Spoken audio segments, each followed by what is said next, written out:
Cerca de 300.000 personas tienen hoy en día en España cáncer. Unas cifras, personas que año a año siguen aumentando. Asustan, pero en el trasfondo de todo ello está una mejora en los diagnósticos que hacen que cada vez sea más pronto y posible detectar la enfermedad. Los más comunes en nuestro país son los de colon, mama, pulmón, próstata y vejiga urinaria. Un diagnóstico que cambia para siempre el significado de la vida de todos los enfermos. Afortunadamente, si se puede utilizar esta palabra en la misma frase en la que aparece el cáncer, es que cada vez la supervivencia es mayor.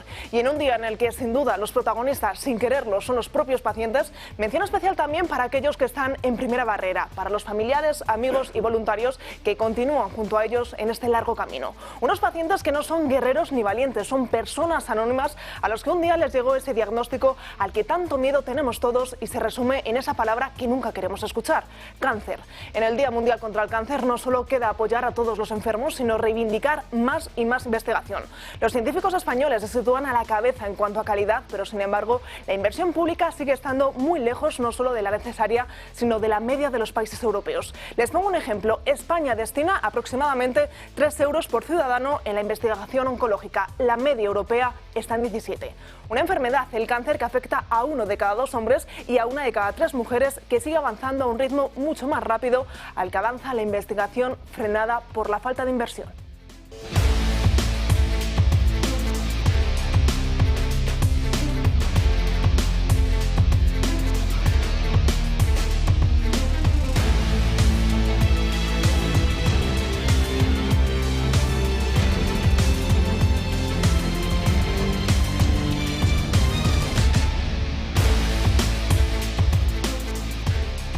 ¿Qué tal están? Muy buenos días. Miércoles 4 de febrero miramos el Santo Oral y hoy San Eutiquio. Por delante 2 horas de programa, como siempre, en las que vamos a intentar resumir toda la actualidad política, también todo lo que está sucediendo, sobre todo en el sur de nuestro país con esa borrasca Leonardo, pero pondremos también el foco en ese Día Mundial contra el Cáncer, una enfermedad, como les decíamos, que año a año cada vez hay más casos, pero también esas letras pequeñas que cada vez se diagnostican con mayor facilidad y sobre todo la supervivencia cada vez es mayor. Pondremos el foco también en Óscar Puente, ya saben, en esas declaraciones de ayer, y también en Aragón, que la fecha clave es 8 de febrero, este próximo domingo se celebran esos comicios autonómicos. Pero antes, como siempre, toca presentar a las personas que me acompañan hoy aquí. Ya les adelanto que a partir de las 12:30 estará don Julio Ariza con nosotros, pero hasta entonces, Josep María Francas, te toca comenzar. ¿Qué tal? Muy buenos días. Me toca comenzar, qué bien.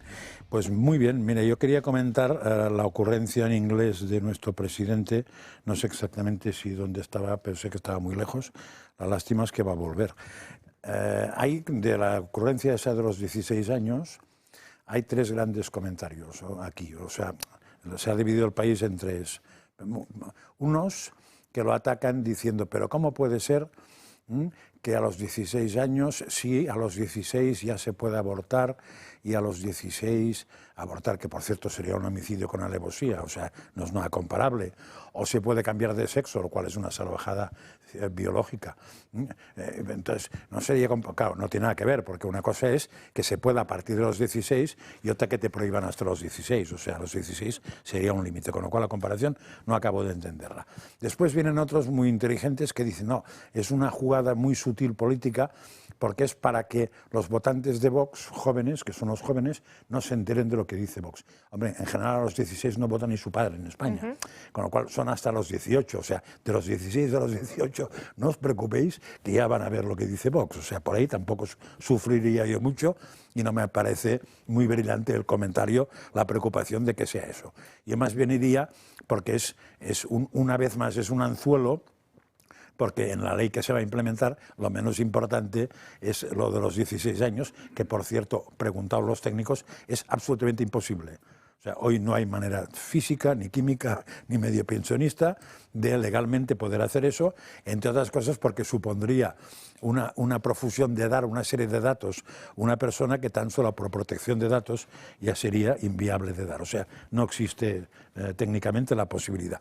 Pero además, yo pienso, hombre, ojalá existiera técnicamente, porque imaginaos que no sé cuántos, la gran proporción de menas que entran en España entran engañando con la edad y sin decir el país. Ostras, pues si resulta que tienen internet o que tienen Instagram o que tienen no sé qué, ya se sabría. Porque claro, como tendrían que haberse puesto ahí, sería cuestión de investigar y sabrían perfectamente quiénes son y de dónde vienen. Y lo mismo, los cientos y cientos y cientos que están viniendo para España para regularizarse, diciendo que son de un país para que no mande nada porque no lo encontrarán en ningún sitio porque se lo están inventando, también si fuera tan fácil la identificación de las personas en las redes sociales, sería muy fácil la identificación de todas las personas que se saltan la valla de Melilla, los que vienen en pateras, etcétera, etcétera. O sea que no me cuadra nada, vamos. Bueno, vamos a ver si lo intentamos entender a lo largo del programa de hoy. Ignacio Oces, ¿qué tal? ¿Cómo estás? Muy buenos días. Buenos días, encantado, Natalia. Y Marcos de Quinto, muy buenos días, bienvenido. Muy buenos días. Estábamos hoy con el Día del Cáncer y yo creo que donde realmente hay un cáncer tremendo es en el Centro Nacional de Investigaciones Oncológicas. Ese es un sitio que de verdad, sí, pues es tremendo, pero hablaremos luego de ello. Desde 2007 que llevan con escándalo tras escándalo. Pues luego hablamos de esos escándalos. Vamos a empezar hablando de la actualidad meteorológica que tiene mucho que ver con esa borrasca Leonardo y que está haciendo, bueno, pues bastantes estragos, sobre todo en el sur del país, pero también en Galicia. La borrasca Leonardo sigue provocando grandes complicaciones, sobre todo, como decíamos, en el sur de España. Clases suspendidas, cortes de carreteras y líneas ferroviarias cortadas. A estas horas la línea de alta velocidad entre Córdoba, Sevilla y Málaga está suspendida. Además, más de 3.000 desalojados por el impacto del temporal y hay avisos rojos por lluvias fuertes y persistentes en las zonas de Cádiz y de Málaga. Lo están viendo en sus pantallas, más de 250 efectivos están trabajando sobre el terreno para desalojar a todos los vecinos. Además, como decíamos, Galicia también es otra de las comunidades afectadas por esta borrasca, por las fuertes lluvias, por el oleaje y también por las fuertes rachas de viento. Y vamos a otra imagen completamente diferente y es que los Juegos Olímpicos de Invierno, que este año se celebran en Italia, encaran su recta final de los preparativos. Una de las imágenes más llamativas la vivimos ayer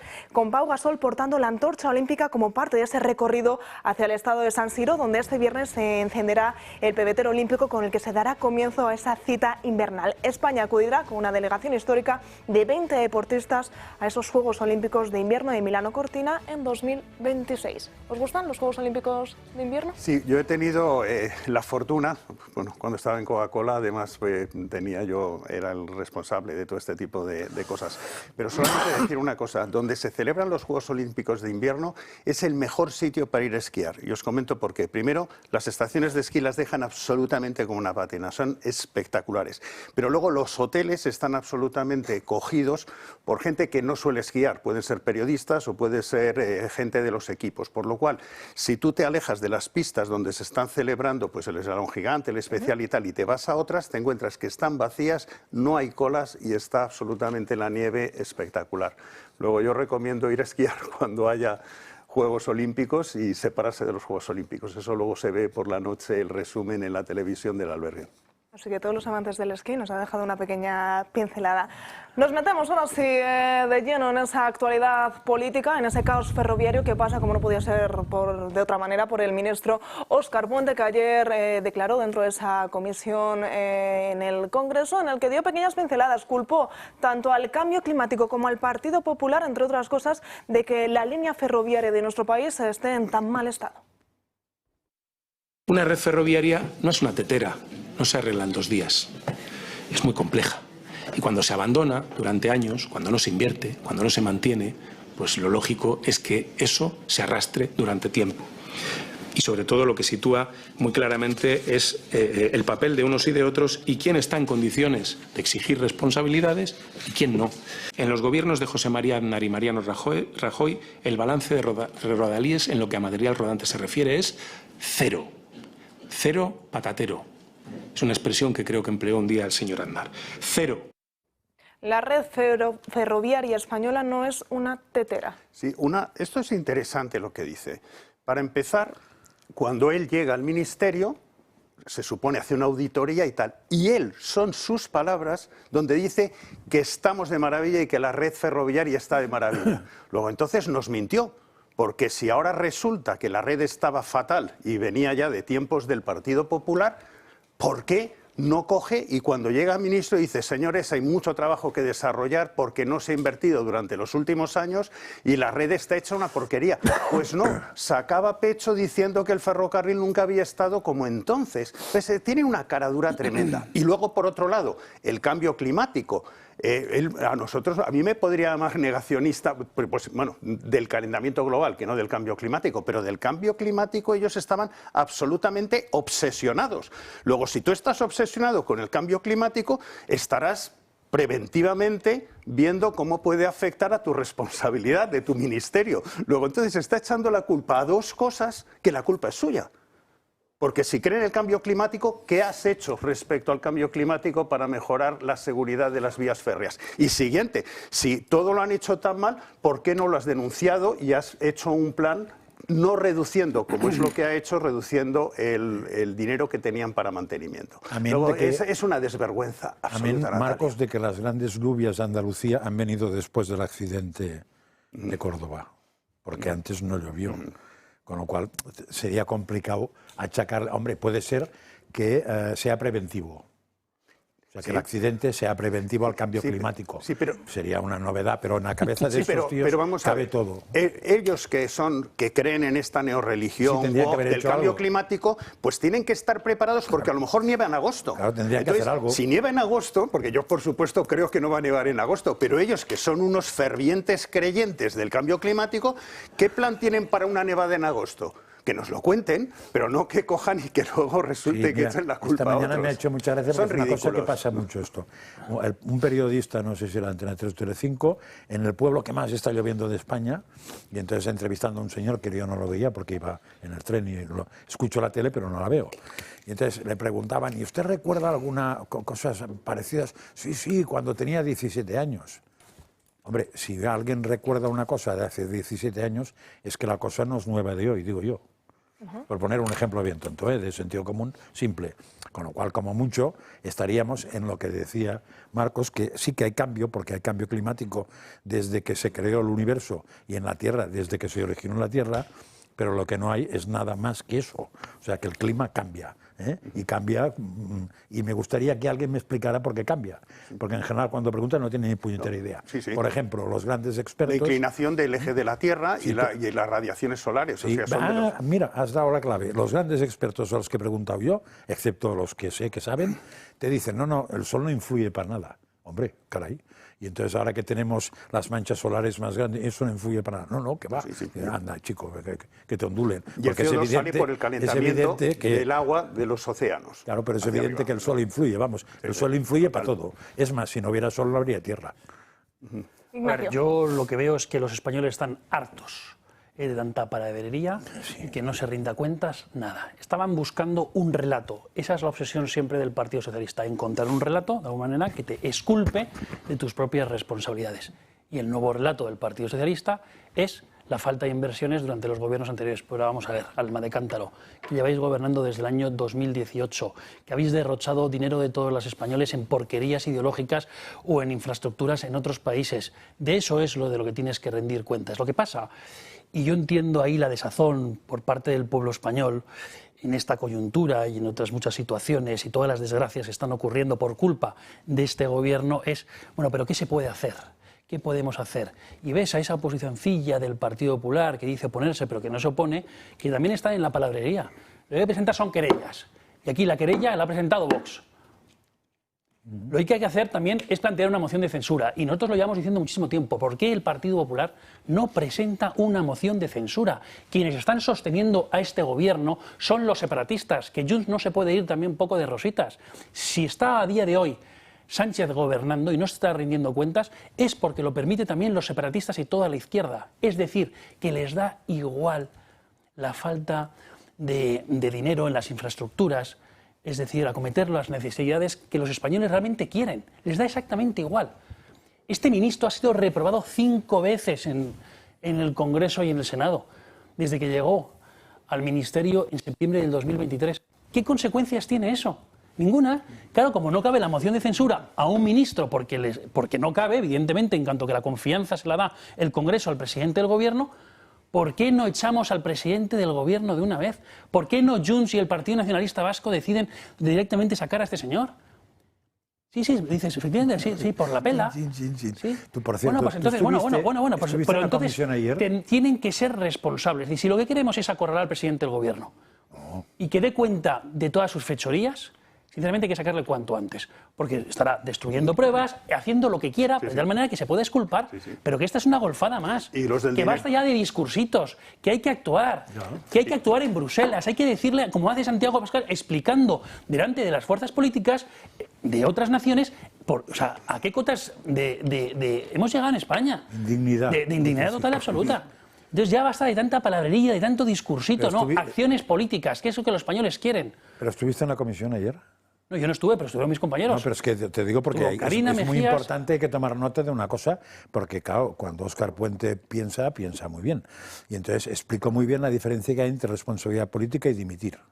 Responsabilidad política, según Óscar Puente, se traduce en explicar. Es muy importante porque además dijo, voy a explicarles la diferencia que hay entre responsabilidad política y dimitir. Lo dijo así. Y explicó que eso, lo que hacía él es responsabilidad política. Dar explicaciones, donde haga falta, tal. Que dimitir es otra cosa. Entonces es importante tenerlo claro esto para cuando alguien haga algo mal y te pidan alguna responsabilidad. Se están riendo de nosotros. Y no solamente que digan que el ferrocarril o el tren pasa el mejor momento de su historia, con esa desfachatez y luego con su sonrisa. Es que llegaron a hacer una campaña que decía disculpen las mejoras. Una campaña de dinero público, por tanto, sacado también del sudor, del trabajo, del esfuerzo de todos los españoles, para reírse de todos los españoles. Disculpen las mejoras. Vamos a ver, que hay muertos, que la corrupción mata, que la incompetencia mata. Basta ya de colocar en empresas públicas estratégicas a gente que no tiene ninguna experiencia, ni formación, ni idoneidad para ese asunto. Por cierto, sugiero una enmienda al escudo social, porque yo esta mañana estaba pensando una cosa que me parece muy importante, que es, a ver, yo estoy en un piso de alquiler, y resulta que me pasa algo, pues me quedo sin trabajo, lo que sea, no puedo pagar, y entonces el inquilino tiene que sufragarme la vida, ¿no? Pero si no puedo comprar la comida, será el Corte Inglés, yo digo. Y si no puedo pagar el médico, será el médico. Lo digo para ampliar el tema, porque si es escudo social, que no sea solo donde vivo, porque a veces es más importante comer. O sea, que aquella gente que realmente esté en mala situación puede ir a cualquier tienda, coja lo que quiera, se lo leve y pague el tío de la tienda. Pero para ellos el problema de la vivienda, para el gobierno el problema de la vivienda es culpa de los propietarios. Para ellos, para el gobierno, la culpa, por ejemplo, de la inmigración y del colapso es culpa también de los vecinos, de los españoles, que no abren suficientemente el corazón y de la comida a la multiculturalidad, a pesar de que sea multiconflictividad y multidelincuencia. El otro día lo explicaba yo en una conferencia en Menorca, porque esto sí que es interesante. Es decir, la gente que necesita un piso no puede comprarlo. Podría alquilarlo, pero no tiene dinero para comprarlo, por un montón de cosas, el suelo tal, que no me quiero meter con eso. Pero la gente que podría comprar pisos para alquilárselos a esta gente, ¿por qué va a comprar pisos para alquilárselos? Si puede comprar acciones de Wells Fargo en Estados Unidos, si puede comprar oro o bitcoins, o puede comprar letras del Tesoro. Esas alternativas a comprar pisos para alquilarlo, primero, si compro un piso para alquilarlo, tengo que pagar un IVA del 10%. Si compro oro, bitcoins o acciones norteamericanas, no tengo que pagar IVA. Siguiente, si compro acciones, letras del Tesoro o bitcoins, no tengo ningún riesgo de que me las ocupen, lo otro sí. Y luego, por otro lado, si invierto en estos otros activos y no en vivienda, mis ganancias no están topadas. Si resulta que los dividendos de Wells Fargo son más altos, les da igual a todos. Entonces, si yo tengo esas alternativas, digo, encima, si compro vivienda, soy un gran tenedor y soy tal. Digo, pues es que no voy a comprar, ¿para qué voy a comprar para alquilárselas a terceros? Y me voy a las otras inversiones. Y de todas estas inversiones que acabo de comentar, lo más importante es que la que genera más riqueza en el país es comprar pisos para alquilárselos a otra gente, porque eso tienes albañiles, tienes fontaneros, tienes escayolistas. Sin embargo, si en vez de utilizar el dinero en comprar pisos para alquilarlos a la gente, me lo invierto en lingotitos de oro que no pagan IVA, sí pagaría el oro de una joyería, pero no lo de lingotitos por estar exentos, pues digo, encima no me meto en ningún problema y no genero con mi dinero nada de riqueza. Pues eso no pasa nada y te van contra el que está comprando pisos para podérselo alquilar a los que no pueden comprarlo. Esto es un despropósito espectacular. Claro, pero así absolutamente con todo. Es decir, si los salarios no suben lo suficiente para vivir, que por desgracia miles de familias no llegan para vivir, la culpa, el gobierno señala a quién, al empresario, que no te paga lo suficiente para que tú puedas vivir dignamente. En vez de decir, oye, pero vamos a ver, pero ¿cuántos han incrementado los precios desde que tú llegaste? Por ejemplo, el de la vivienda, que es evidentemente una catástrofe que han creado el bipartidismo, que han creado los políticos por no construir y, por otro lado, incrementar tanto la demanda, y por importando inmigración. Y por legislar. Bueno, y por legislar excesivamente, generando además una inseguridad jurídica tremenda para todos, para propietarios y para inquilinos. Eso sí, la culpa siempre tiene que ser del pequeño propietario. Vamos a ver, si es que siempre es exculparse. Ahora también de los políticos anteriores, también la culpa del cambio climático, la culpa de Franco, la culpa de Netanyahu. Si les da igual, siempre la culpa tiene que ser de otro. Oye, menos de ellos, que están en el gobierno desde el año 2018. Venga, pues vamos a ver si José Luis Rodríguez Zapatero ha admitido o no culpa en algún tipo de relación con Plus Ultra, con Venezuela. Ayer habló, dio varios titulares que nos los va a intentar resumir María Vallejo. ¿Qué tal? Muy buenos días, cuéntanos. Muy buenos días, Natalia. Pues no ha asumido ningún tipo de culpa, pero lo que sí que es verdad es que Zapatero, aparte de ser expresidente del Gobierno, es uno de esos hombres que está actualmente en el punto de mira por varias cuestiones. Y una de esas cuestiones es su posible mediación con la aerolínea Plus Ultra durante la pandemia para su rescate. Son semanas las que su nombre ha aparecido en varios medios de comunicación vinculado a esto y ayer decidió romper el silencio y negarlo todo. Realizo mi actividad privada una prestación de servicios, creo que es un derecho. No, ninguna, cero absoluto. Y en relación a esto, el expresidente también ha asegurado que lo único que hizo fue una prestación de servicios como actividad privada. Otra de las cosas de las que se le señala es por sus estrechos vínculos con el chavismo, algo de lo que también se pronunció ayer. Tras 10 años, este es el momento en el que tengo una esperanza más fundada de que vamos a tener un proceso de cambio positivo. Cuando uno tiene un compromiso de tantos años, de tantos días, de miles de días, dedicados a que no hubiera un conflicto civil, a que hubiera una posible reconciliación, una sustanciación democrática en todos los órdenes, a que muchas personas salieran de la cárcel, que ha sido una de las tareas fundamentales que he hecho, pues lógicamente ese vínculo sigue y yo creo que van a ver ustedes que va a seguir. Confiada, así se mostró Zapatero respecto a la presidencia de Delcy Rodríguez y un posible proceso de cambio en ese país de Venezuela. De lo que no ha querido pronunciarse es de su implicación en la liberación de presos españoles, asegurando que se trata de un tema sensible y también delicado. Gracias, María. Por cierto, la Audiencia Nacional habría rechazado investigar a José Luis Rodríguez Zapatero, como pedía actuar por ese vínculo con Maduro. ¿Qué opinión nos merece Rodríguez Zapatero con respecto a estas declaraciones? Esperábamos su pronunciamiento desde hacía días. Ayer habló. A ver, de las declaraciones se desprende una que explica que está actuando como intermediario de cosas y que por eso cobra, lo cual es perfectamente legítimo, siempre que no siga cobrando de expresidente de gobierno. Si cobrara de expresidente de gobierno tendríamos otro problema. Dos, de que no tiene nada que ver con Plus Ultra, evidentemente no va a decir que tiene algo que ver.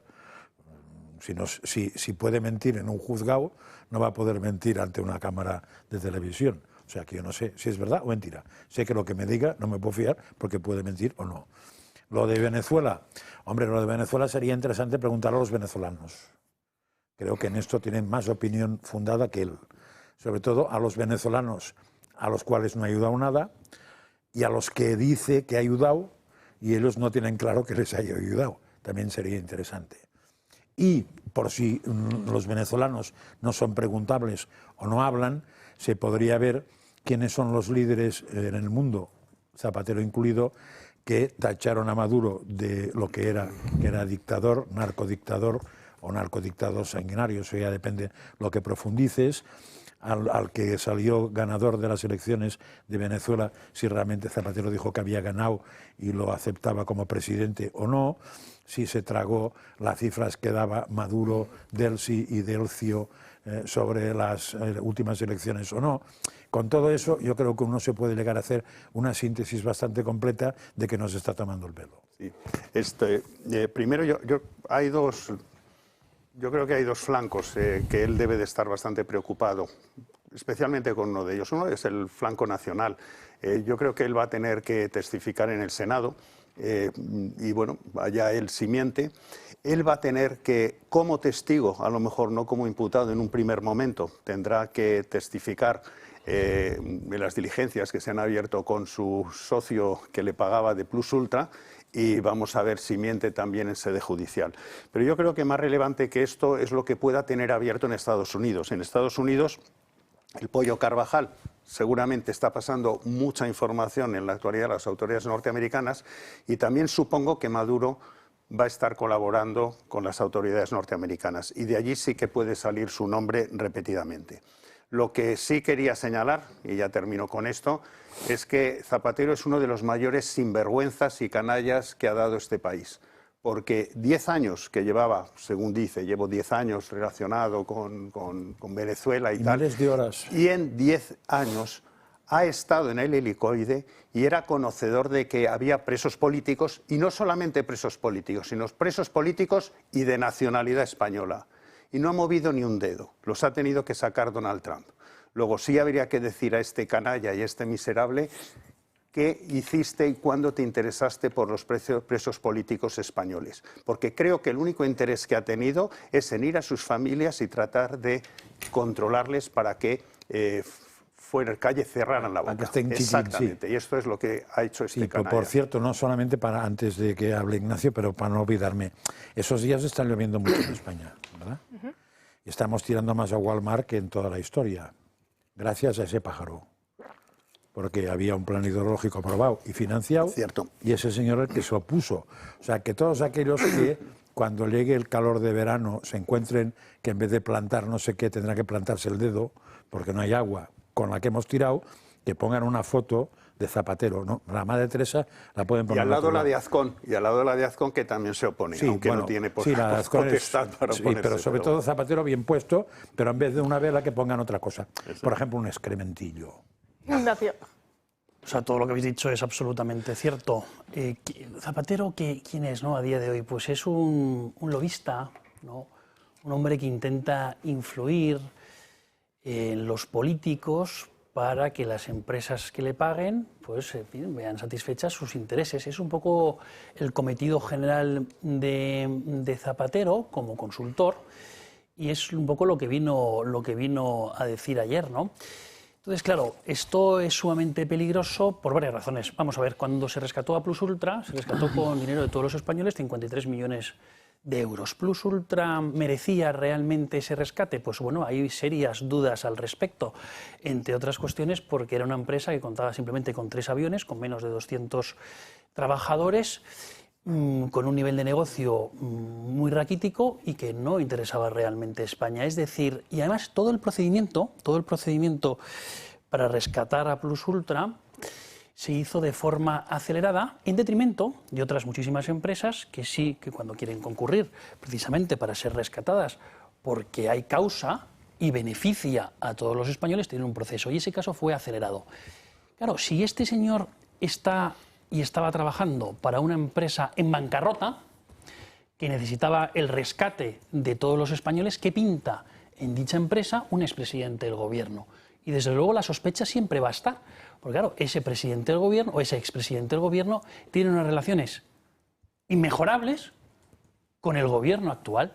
Tan inmejorables son que en todos los debates, que en todos los mítines le han sacado a pasear, exceptuando ahora en Aragón. Sí, pero es que formación, aparte dices, para estar ¿asesorando de qué? Porque a no ser que sea simplemente la influencia de su agenda con los socialistas actuales, porque hay que recordar que este hombre no tiene una formación económica ni empresarial. Hay que recordar cuando Jordi Sevilla le dije, no te preocupes, que en 2 tardes te explico lo que es la economía. Quiere decir que este hombre, para estar asesorando a una empresa de aviación, pues yo no sé cuáles son sus poderes. Que por cierto, las 2 tardes no las invirtió. No, porque eso me lo ha dicho Jordi Sevilla directamente, que no tuvo oportunidad de dedicar las 2 tardes, bueno, porque estaba Miguel Sebastián, que parece que sabía mucho, y ya lo decidía solito. Pero esto es lo que quiere decir, que estos lobistas son gente, muchos de ellos son analfabetos, porque Pepiño Blanco ya me contarás, y ahora pues no sé, ha vendido, parece su parte en Acento, pero son gente que lo único que tienen es una agenda una agenda y que pueden contactar con determinada gente que tiene la potestad de poder firmar y soltar una cantidad de dinero. Porque, no sé, ya vuelvo a decir que aquí no hay preparación para nada. Hombre, ayer explicaron cuál es el informe que ha hecho, un informe importante, que era sobre geoestrategia global, Zapatero. Y que las hijas, el informe importante, no era un informe, sino que era haber hecho el logo de la empresa esa que no tiene trabajadores ni otra actividad, pero tiene un logo. Y para eso se ha pagado lo que se ha pagado. Pues está muy bien. Si consigues ser tan bueno que te paguen más que a Picasso por hacer un cuadro, pues una de dos, o eres muy bueno o es muy tonto el otro. O te están pagando por otra cosa encubierta. Me temo que es eso. Qué mal pensado eres. Importante el dato que decía Ignacio, que qué sabrá o no sabrá el Gobierno o el Partido Socialista, porque sí es cierto que ya no se contó con él en las elecciones de Extremadura y de nuevo para Aragón, una persona, Rodríguez Zapatero, que había estado presente en todas las campañas electorales anteriores, pues tampoco hay ni rastro de él. Nos vamos a ir a la primera pausa publicitaria, pero antes una propuesta muy interesante que nos llega desde el Club de Amigos, y es que el próximo martes 17 de febrero el historiador Javier Sardón nos invita a conocer el origen de la leyenda negra antiespañola desde el medievo hasta el reinado de Carlos I. Unas charlas para entender de dónde vienen muchos de los tópicos sobre España que todavía hoy seguimos escuchando a las 7:30 de la tarde, modalidad presencial y online, y para apuntarse o para pedir más información llamen al 91 616 24 64 o escriban un correo a clubdeamigos@clubdeamigos.org.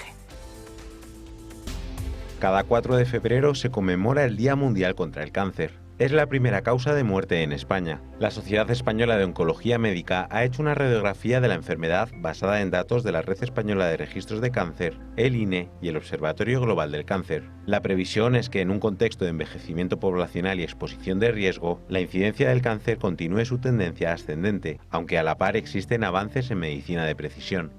Para el año 2026 se prevé alcanzar los 301.884 diagnósticos, un 2% más que en el año 2025. Los tumores más frecuentes serán los de colon, recto, mama, pulmón, próstata y vejiga urinaria. La supervivencia neta a 5 años ha mejorado, situándose en un 57,4% para hombres y un 65,2% para mujeres. Esto se atribuye al diagnóstico precoz y a la implementación de la medicina de precisión y la inmunoterapia. Cerca de una tercera parte de las defunciones por cáncer están relacionadas con factores evitables. El consumo de tabaco sigue siendo el factor de riesgo más relevante, ya que interviene en más del 90% de los diagnósticos de cáncer de pulmón, y se asocia además con al menos otros 17 tipos de neoplasias. A ello se suman otros determinantes importantes, como infecciones, la ingesta de alcohol, para la cual no existe un umbral seguro, así como el exceso de peso y la falta de actividad física. El Gobierno afirma haber destinado 1.137 millones de euros desde 2018 a proyectos de investigación e innovación contra el cáncer, para mejorar la prevención, el diagnóstico temprano y los tratamientos. A su vez, la Sociedad Española de Oncología Médica subraya la necesidad de reforzar las políticas de salud pública, como no rechazar la financiación de fármacos para el tratamiento de diferentes tipos de cáncer. El Día Mundial contra el Cáncer pone el foco en la humanización del proceso oncológico y la necesidad de una asistencia verdaderamente integral. Pues como decíamos, hoy es el Día Mundial contra el Cáncer. Unas 300.000 personas serán diagnosticadas y sufrirán esta enfermedad a lo largo de este 2026 en nuestro país, y una de las mayores reivindicaciones es una mayor inversión para poder investigar acerca de ello. Se une a la mesa, como les había dicho, don Julio Ariza. ¿Qué tal? Muy buenos días. Hola, buenos días. Estoy muy contento hoy. Qué bueno. Bueno, vamos a ver, muy contento. Hay cosas que dices, bueno, otra vez teníamos razón, ¿no? Otra vez el Támesis ya ha llegado, ¿no? Ya, entonces no podemos negar que esto está desbordado. El Washington Post hoy publica que la Asociación Americana de Cirujanos Plásticos desaconseja las operaciones de cambio de sexo a los jóvenes y a los niños. Washington Post, no. Es decir, para que la Asociación Americana de Cirujanos Plásticos se atreva a decir, en el marco de la cultura americana y en el marco de lo que ganan haciendo operaciones de cambio de sexo, que es una pasta borracha, digan que desaconsejan esas operaciones. Como yo he visto algún vídeo de cómo son esas operaciones, en qué consisten y cómo queda la reconstrucción de los órganos sexuales, después tal, me quedo, digo, serán canallas, lo saben. desde hace mucho tiempo, como lo sabía la Tavistock con el Departamento de Disforia de Género y sabía que no se podían dar bloqueadores hormonales a los niños de 12, 13 y 14 años porque los destrozas para toda la vida. Y ahora tienen una class action de 1.200 familias que les piden un montón de millones de libras esterlinas. Hoy los cirujanos americanos, los sinvergüenzas esos, es decir, la buena noticia es que por fin lo han reconocido. La buena noticia es que los padres no van a permitir que sus hijos les hagan esa carnicería, esa atrocidad que les destroza física y mentalmente para todas sus vidas. Pues aquí las leyes del PP de Galicia, las leyes del PP de Madrid, las leyes del PSOE en todas partes, las leyes de Cataluña, hacen que la Seguridad Social pague e incluso informe favorablemente y promocione las operaciones de cambio de sexo a los niños y a los adolescentes. En España, hoy en España, ¿sabéis que hoy no abrirá nadie la boca? Nadie dirá nada. Y seguirán hoy y mañana haciendo operaciones que serán destrozos, que serán crímenes contra esos chicos. Pues el Washington Post, la Asociación de Cirujanos Plásticos Americanos, a decir que eso es una barbaridad, que no se puede hacer. ¿Qué deben pensar de esas operaciones para desaconsejarlas? Pues sobre este tema, ¿Os imagináis? en unos minutos vamos a desarrollarlo más y vamos a ver esa comparativa con las leyes españolas y con las leyes de cada comunidad autónoma. Era una introducción porque vengo un poco eufórico, porque a partir de hoy probablemente habrá muchos jóvenes y niños en muchas partes del mundo que se van a librar de eso. Y no sabéis lo que es. Es que si la gente supiera lo que es. Pero es que el índice de suicidios dentro de ese colectivo es impresionante. Pero el problema es que culpabilizan a la gente que realmente, como Julio, están denunciando estas cosas, diciendo esos son los causantes de los suicidios. No, los causantes de los suicidios son los que hacen estas operaciones a gente que todavía no tiene conformada su personalidad y cuando se dan cuenta de que tienen que estar medicados de por vida y se dan cuenta de todos los efectos secundarios que ellos tienen, se encuentran que no tienen salida y muchos de ellos recurren al suicidio. Pero no es por rechazo de la sociedad, no es por rechazo, pero han conseguido culpabilizar luego incluso a la sociedad de esto. Eso es tremendo, siempre lo del relato que decía antes Ignacio.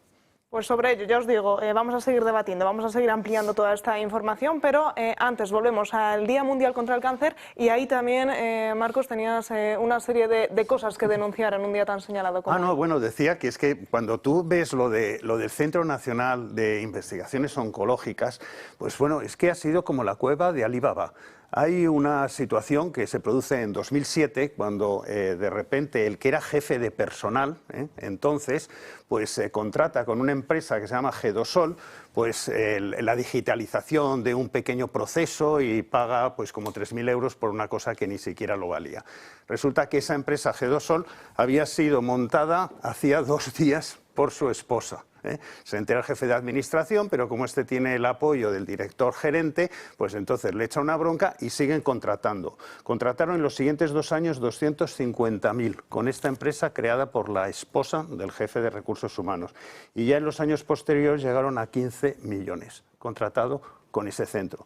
Pero no solamente aquí, el que estaba del director técnico, que era el que estaba haciendo la implementación de SAP, etcétera, crea también una empresa que se llama Zeus, donde se va y entonces esa empresa contrata también con el Centro de Investigaciones Oncológicas y bueno, de 15 concursos se lleva los 15 concursos. Entonces, esto es la cueva de Alí Baba y bueno, recordar que estaba ahí también María Blasco, que era la que se dedicaba con ese dinero a comprar obras de arte y seguramente que pagaría comisiones a los que le recomendarían esas obras de arte y tal. Luego, es algo tremendo.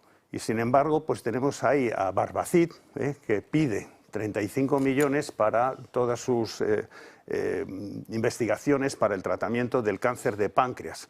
Y 35 millones, que no es nada. Y esta gente es que han estado robando todo lo que han podido y más. Entonces llega un momento que no sé, hay que quitarse toda esta gente que administra este tipo de organismos. Ignacio. Es que la corrupción de lo mejor o en las grandes instituciones acaba siendo lo peor. Y la verdad que clama al cielo y hierve la sangre ese destrozo, la corrupción en instituciones que deberían ser ejemplares. Todas lo deberían ser, pero sin duda alguna en aquellas en las que se dedican a la investigación Porque además en España hay miles de personas que quieren dar lo mejor de sí mismas, poner su conocimiento al servicio de la sociedad y no pueden, precisamente por la cantidad de sinvergüenzas que tenemos en los diferentes poderes públicos.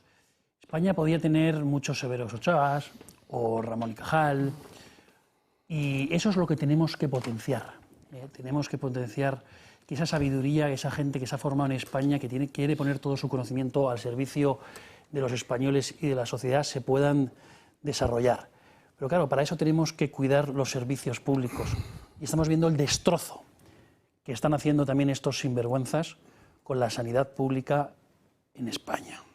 A mí esto me parece totalmente vergonzoso, además, cuando sabemos que la grasa del Estado es más o menos 60.000 millones de euros.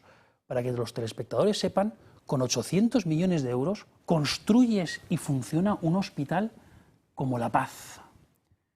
Y estamos dilapidando, estamos derrochando dinero público a mansalva en porquerías ideológicas, en chorradas varias, en el bienestar de la clase política, en vez de en lo realmente importante, como es, entre otras cuestiones, esta que estamos abordando ahora mismo, como es la sanidad pública o la investigación, el desarrollo, para que miles de españoles que saben mucho y que quieren poner su conocimiento al servicio, estén aquí investigando, porque muchos de ellos se tienen que ir fuera de nuestras fronteras, que sí que les acogen con ganas y con satisfacción para darles becas, para darles dineros, para darles ayudas, precisamente para trabajar, investigar y que la sociedad avance. Pero mientras fuera de nuestras fronteras la sociedad avanza en muchas latitudes, aquí en España vamos precisamente al revés, retrocediendo. Sin duda, Francas. Lo que sería un milagro es que el comportamiento de los que nos gobierna hiciera que el tema contra el cáncer estuviera bien financiado. Sería un milagro. Porque es que ya hemos visto que la filosofía de fondo es la misma en todo, en las carreteras, en las vallas, en los trenes, en las presas. Yo hace 15 días dije, cuidado que lo que vienen son las presas, y veo que en la prensa ya está saliendo lo de las presas, que veremos. Porque claro, en un tren se pueden morir los que van en el tren, pero en la presa no se mueren los que están en la presa. Se mueren todos los que están debajo de la presa, que son muchos. Y según la distancia al mar, más gente. Suele haber ciudades, pueblos, cosas, y se los puede llevar todos por delante. Porque reíros del tsunami de Sumatra según qué presa salte. Pero hay un informe ya de ingenieros de caminos, canales y puentes, que creo que hay 160 o así, que están en condiciones que dice, peligrosas.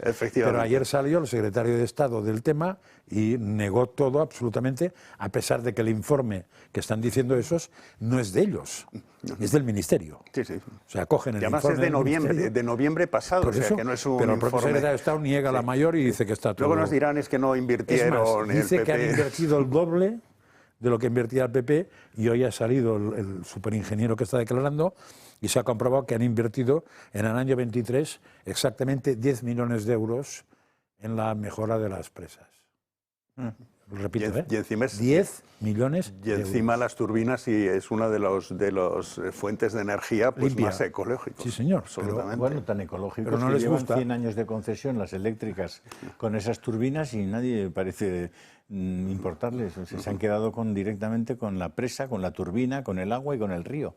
Y llevan 100 años. Que mantengan la presa al menos. Concesiones a 100 años más que las turbinas que tienen las gentes de Iberdrola y de las compañías eléctricas. Que mantengan la presa al menos. Que mantengan la presa al menos con el dinero que ganan. Bueno, estaría muy bien, y de paso que se quedara en Castilla y León lo que ganan en vez de llevárselo a Bilbao, ¿no? Para la declaración para la Diputación de Vizcaya, ¿no? Digo yo. Ahora, lo más peligroso que puede haber es deciros de Castilla y León. Lo más peligroso ya que puede haber, Marco, supongo que es ir con un ave por debajo de donde está una presa. Y parar un rato, y que de ahí te toque el parón, ¿no? Eso de ya debe ser la leche. Y ahí te toque el parón de... No somos conscientes de lo que va a pasar. Ir con un ave debajo de la presa y que haya un apagón y se pare el ave ahí, claro. Yo creo que eso, lo creo. No somos conscientes de las consecuencias que va a tener para la economía española el tema de Renfe y de los trenes, las infraestructuras ferroviarias. No somos conscientes. Esto es un desastre. Los fondos Next Generation eran precisamente para este tipo de inversiones. O sea, No, pero es que hemos devuelto en subvenciones, ¿cuánto? ¿22.000? Porque no se ha ejecutado. Claro. No, porque aún hay tiempo, porque no saben qué proyectos presentar. Porque si se presentaran ahora mismo los proyectos, pienso, me dijo Riera, que aún estamos a tiempo. Sí. Pero como no saben qué proyecto presentar... Es que Servinavar no da abasto, no puede... Claro, ni la de Valencia, que era otra. ¿Cuál era la de Valencia? Otra pequeñita. Podría hacerlo, ¿no? Para recuperar un poco de... Mediterránea, de no sé qué, también tenían... Había una Mediterránea, no sé qué, en Valencia que también estaba en todos los ajos. Una como Servinamar había otra. En Valencia. ¿Ah, sí? Ignacio, querías que es la cuna de puntillar algo Ábalos. más. Recordar que Valencia es la cuna de Ábalos, no de Coldo y Cerdán. Sí, o sea, que cada uno tiene su cuna y su cosa. Sí, una pequeñita cosa. Yo creo que determinada gente muy conocida del Partido Socialista deben de estar tirándose de los pelos, porque hasta ahora, a través de Acento, han podido hacer las cosas pues, de una manera discreta, pero cuando han llegado estos gañanes que yo creo que han salido de unos billares o algo así, es como un elefante en la cacharrería. Y entonces esta gente empieza a hacer las cosas diciendo, anda, ¿por qué en vez de hacerlo a través de Acento no lo hacemos nosotros y competimos con Servinavar contra Acento? Y entonces colocan a Leire, que es entonces cuando se van a ver a los empresarios del IBEX y tal, para ver si ellos pueden sustituir Acento y competir con ellos y tener su nuevo Acento bajo las siglas de Servinavar, que era la gestoría. Claro, y han empezado a estos, les ha saltado las costuras por todos lados y han perjudicado a los que a lo mejor llevaban ya tiempo en República Dominicana llevándose las cosas con cierta discreción. Y a los finos, ¿no? A los finos, entonces. Bueno, finos dentro de lo que cabe, claro. Pero yo creo que hay algo de esto, de este afán de tratar de competir. Ya no, ni de Alonso. ¿no? ¿Montarán otra o qué? Abas. De grupo Abas.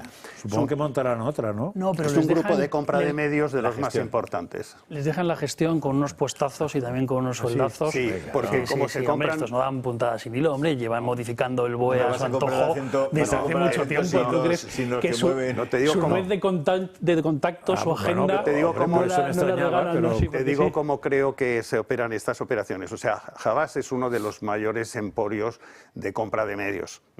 Es un grupo que cuando aquí se llama media planning. Sí, cuando compran una operación de este tipo, tú lo que haces es que la compras, pongamos, en 3 años. De manera que tienes que dar unos determinados resultados, les darán un anticipo a ellos, sujeto a que el segundo año cubran determinados objetivos y el tercero. Y en el tercero es cuando yo creo que Havas se hará con el 100% de la operación. Pero entre tanto ellos van a seguir ahí como ejecutivos y bueno, pues teniendo que dar esos resultados. Y así se hace la transición. Bueno, hay muchas implicaciones, porque Havas, efectivamente, como muy bien dice Marcos, es uno de los grandes gestores de medios en Europa. Es una compañía francesa muy potente, que además está metida en muchos temas también de marketing digital, en muchos temas también incluso de publicidad estática en las ciudades, o sea, compitiendo con JCDecaux. Lleva muchas cosas. Aquí lo han representado toda la vida la familia Rodés, una familia catalana que durante muchos años han sido los junto con aquella compañía en la que estuvo Miguel Ángel Rodríguez, que se llamaba... Carat Media, eran las dos grandes compradoras de medios, ¿no? Todo eso ha tenido una evolución enorme porque, claro, las compras de medios en España, especialmente de televisión, están muy mediatizadas. Explicar qué es compra de medios, porque no es lo que parece. No es comprar medios. Sí. No, de los espacios publicitarios. Dilo porque si no se entiende. Espacios publicitarios. A ver, Danone es tu cliente, ¿no? Imaginemos. No, sí, con eso ya está explicado. Que no es compra de periodistas, sino compra de espacios publicitarios. Con eso está explicado. No compran ABC, no compran El Mundo y no compran Antena 3, sino que son los que negocian la publicidad de los distintos medios. No, viene Danone y le dice a Carat, o le dice a Media Planning, o le dice a quien sea. Dice, tengo 5 millones para esta campaña de los yogures de fresa. ¿Dónde la pones? Planifícamelo. Eso. Entonces, coge un programa de ordenador y dicen, pues mira, en Antena 3 pon 450.000, aquí pon 100.000, aquí pon no sé cuánto, pero tal. Y ese es el trabajo que hace una planificadora de medios. O sea, compran espacios de publicidad, no medios. El problema es que todo eso está mediatizado por los medidores de las audiencias. Tú pones el dinero en unas televisiones en función de lo que te dice el medidor de las audiencias, que es solo uno, que se llama... ¿Cómo se llama el medidor de las audiencias? Bueno, es uno solo y es el que tiene todos los audímetros colocados en las casas de 2.000 o 3.000 personas. Kantar Media. Kantar Media. Eso es. Bueno, pues tú tienes que acogerte a lo que te dice. Pues si dice Antena 3 tiene un 11,5% de share, más todas las otras, y ellos reparten en función de eso, ¿no? Ellos lo que no han hecho desde hace muchísimos años es una evaluación de quién ve los anuncios, porque, claro, si tú sales a la calle, y yo he hecho la prueba en más de una ocasión, y preguntas cuál es el último anuncio que has visto en Telecinco o en la 4 o tal, pues claro, la gente en cuanto llega el anuncio hace pim y cambia. En esas grandes cadenas, porque son anuncios muy impersonales. En esta casa, cuando hay anuncios, la gente los ve. De hecho, cuando hay anuncios que ponen un número de teléfono para dirigirse al anunciante, hay un nivel de respuesta muy alto, ¿no? Por eso, hoy actualmente la planificación en los medios de televisión es una planificación bastante opaca. Es muy difícil saber efectivamente a qué responde y qué resultados da para los anunciantes la planificación en televisión. Qué interesante. Vamos a seguir avanzando porque quiero hablar del Consejo de Ministros, lo que se aprueba y lo que muchas veces no somos conscientes de lo que están aprobando. Para detallarnos, para contarnos toda esta letra pequeña o que no es tan importante hacerla pública o no tienen el interés de hacerla público, estamos con Ezequiel Marín. ¿Qué tal? Muy buenos días. Muy buenos días, Natalia. ¿Qué tal? Cuéntanos algunos de esos detalles, algunos de esos aspectos que se aprueban y que, sin embargo, muchas veces no llegan a ser conocidos. Pues mira, además me viene muy bien que estabais hablando un poco de esa compra, ¿no?, entre comillas, de medios, porque en el Consejo de Ministros del 27 de enero, ese último Consejo de Ministros de este pasado mes, ya se aprobó el Plan de Publicidad y Comunicación Institucional del presente año por valor de 270 millones de euros. Una auténtica barbaridad. Pero es que aquí a mí me gusta siempre quedarme con los datos, no quedarme solamente con la cifra, porque dentro de este Plan de Publicidad y Comunicación Institucional del presente año, el gobierno de Sánchez va a gastar 155 millones de euros en 124 campañas institucionales. Es decir, que si hacemos la media, vamos a gastar por cada campaña institucional 1.250.000 euros. Una auténtica aberración. Pero es que hay más, porque también vamos a gastar 115 millones de euros en 49 campañas comerciales que nos van a dar una media de 2.347.000 por campaña comercial. Esto quiere decir que de los 270 millones de euros, si lo dividimos en los 365 días, vamos a gastar pues unos 740.000 euros diarios en publicidad del gobierno. Es decir, en que Pedro Sánchez será autobombo en los medios de comunicación españoles. Una verdadera barbaridad. Sí, hay una cosa. Dentro de la publicidad institucional del gobierno, de los 200 tantos millones, tenemos que añadirle todo lo que son los presupuestos de empresas públicas y de entes públicos que hacen publicidad, más luego de aquellas empresas donde están participadas por el gobierno, Telefónica, Indra, etcétera, donde de alguna manera ellos pueden teledirigir hacia dónde van las inversiones, más aquellas otras empresas que están dirigidas indirectamente a través del BOE. Entonces, la capacidad de influencia sobre los medios que tiene el gobierno es espectacular. Y no es solamente con la publicidad directa institucional que reparte entre los ministerios. Bueno, nosotros aquí solo tenemos una ventaja y es que dependemos de ustedes. No tenemos por qué hablar ni bien ni mal ni ocultar informaciones de nadie, ¿no? Es importante ese pequeño detalle. No, claro, es que la gente cuando ve esta televisión tiene que saberlo. Es decir, de todo ese dinero que Ezequiel nos está explicando con tanto rigor, esta casa no recibe nada. Y como decía Posteguillo, nada. Y llegó y no, nada. Y 270 millones de euros para un plan de publicidad y comunicación, como bien decía Ezequiel, para dar autobombo al propio presidente del gobierno, y luego, sin embargo, en un día como hoy no hay dinero para la investigación, no hay dinero para intentar luchar contra el cáncer. No es la única noticia sorprendente de Ezequiel, porque también tienes otra más que también nos va a llevar un poco las manos a la cabeza, si es que ya nos puede sorprender algo de este gobierno. No arranques el coche, Sí, no, a ver, hay una cosa que a mí me parece que hay que poner un poco. No, disculparme por eso, porque me habéis pillado un poquito aquí en el coche, pero oye, siempre que sea para dar estos datos y poner el foco en qué se gasta el dinero. No estoy arrancado, por eso no llevo el cinturón, eso sí es verdad. Por eso que quede claro, seguridad ante todo.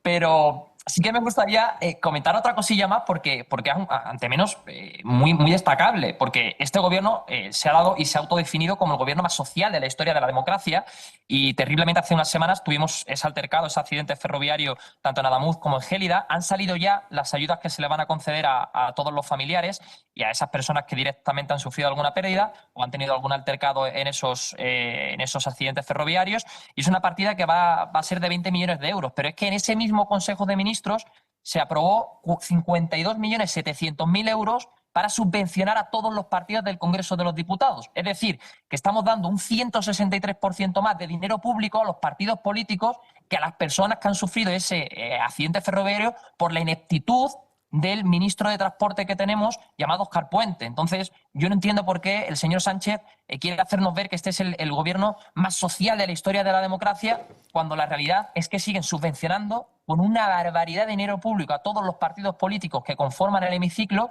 Mientras tanto se le da, pues eso, 20 milloncitos de euros que son realmente migajas comparado con lo que le va a llegar a cada partido político, un 163% más para esos partidos políticos que para las víctimas ferroviarias de Adamuz y de Gélida. ¿Realmente es este el gobierno más progresista y más social de la historia de la democracia? Yo creo que es una pregunta que habría que poner encima de la mesa y que la gente saque sus conclusiones en sus casas.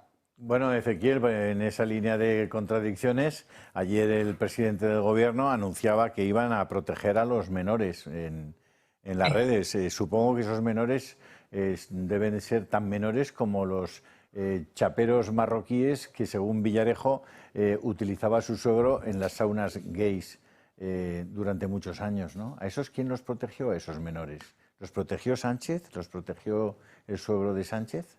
Qué preocupación con los menores ahora, ¿no? Totalmente, totalmente. Y además hay más, ¿no? Porque también saltó una noticia de que a los menores de 20 y pico años, no recuerdo bien, yo soy muy riguroso en los datos, yo si no lo sé que estamos rondando los 27, 28 años de edad, pero todos los jóvenes que vivan con sus padres van a recibir también el ingreso mínimo vital. Y ahora casualmente también esos jóvenes menores de 16 años no van a poder acceder a esas redes sociales. Y llama la atención que todo esto sucede cuando la mayoría de votantes que recibe Vox son menores, son personas jóvenes, ¿no? Entonces, es cuanto menos destacable que ahora los jóvenes solo se puedan informar por las televisiones y los medios de comunicación que controla el señor Sánchez con este acuerdo de publicidad institucional que hemos marcado, y que ahora también vayan a recibir una cuantía por estar en su casa, levantándose a las 12 de la mañana, jugando a la Play, haciendo lo que les dé absolutamente la gana, mientras otros jóvenes, como yo en este caso, que tengo 29 años, nos levantamos rigurosamente a las 8, 8 y media de la mañana, vamos a trabajar yo en mi casa a las 9 de la noche para mantener a jóvenes que no hacen absolutamente nada. Claramente esto es con vistas a que dentro de 2 años, o 1 año, o cuando haya elecciones, todos estos jóvenes ¿a quién van a votar?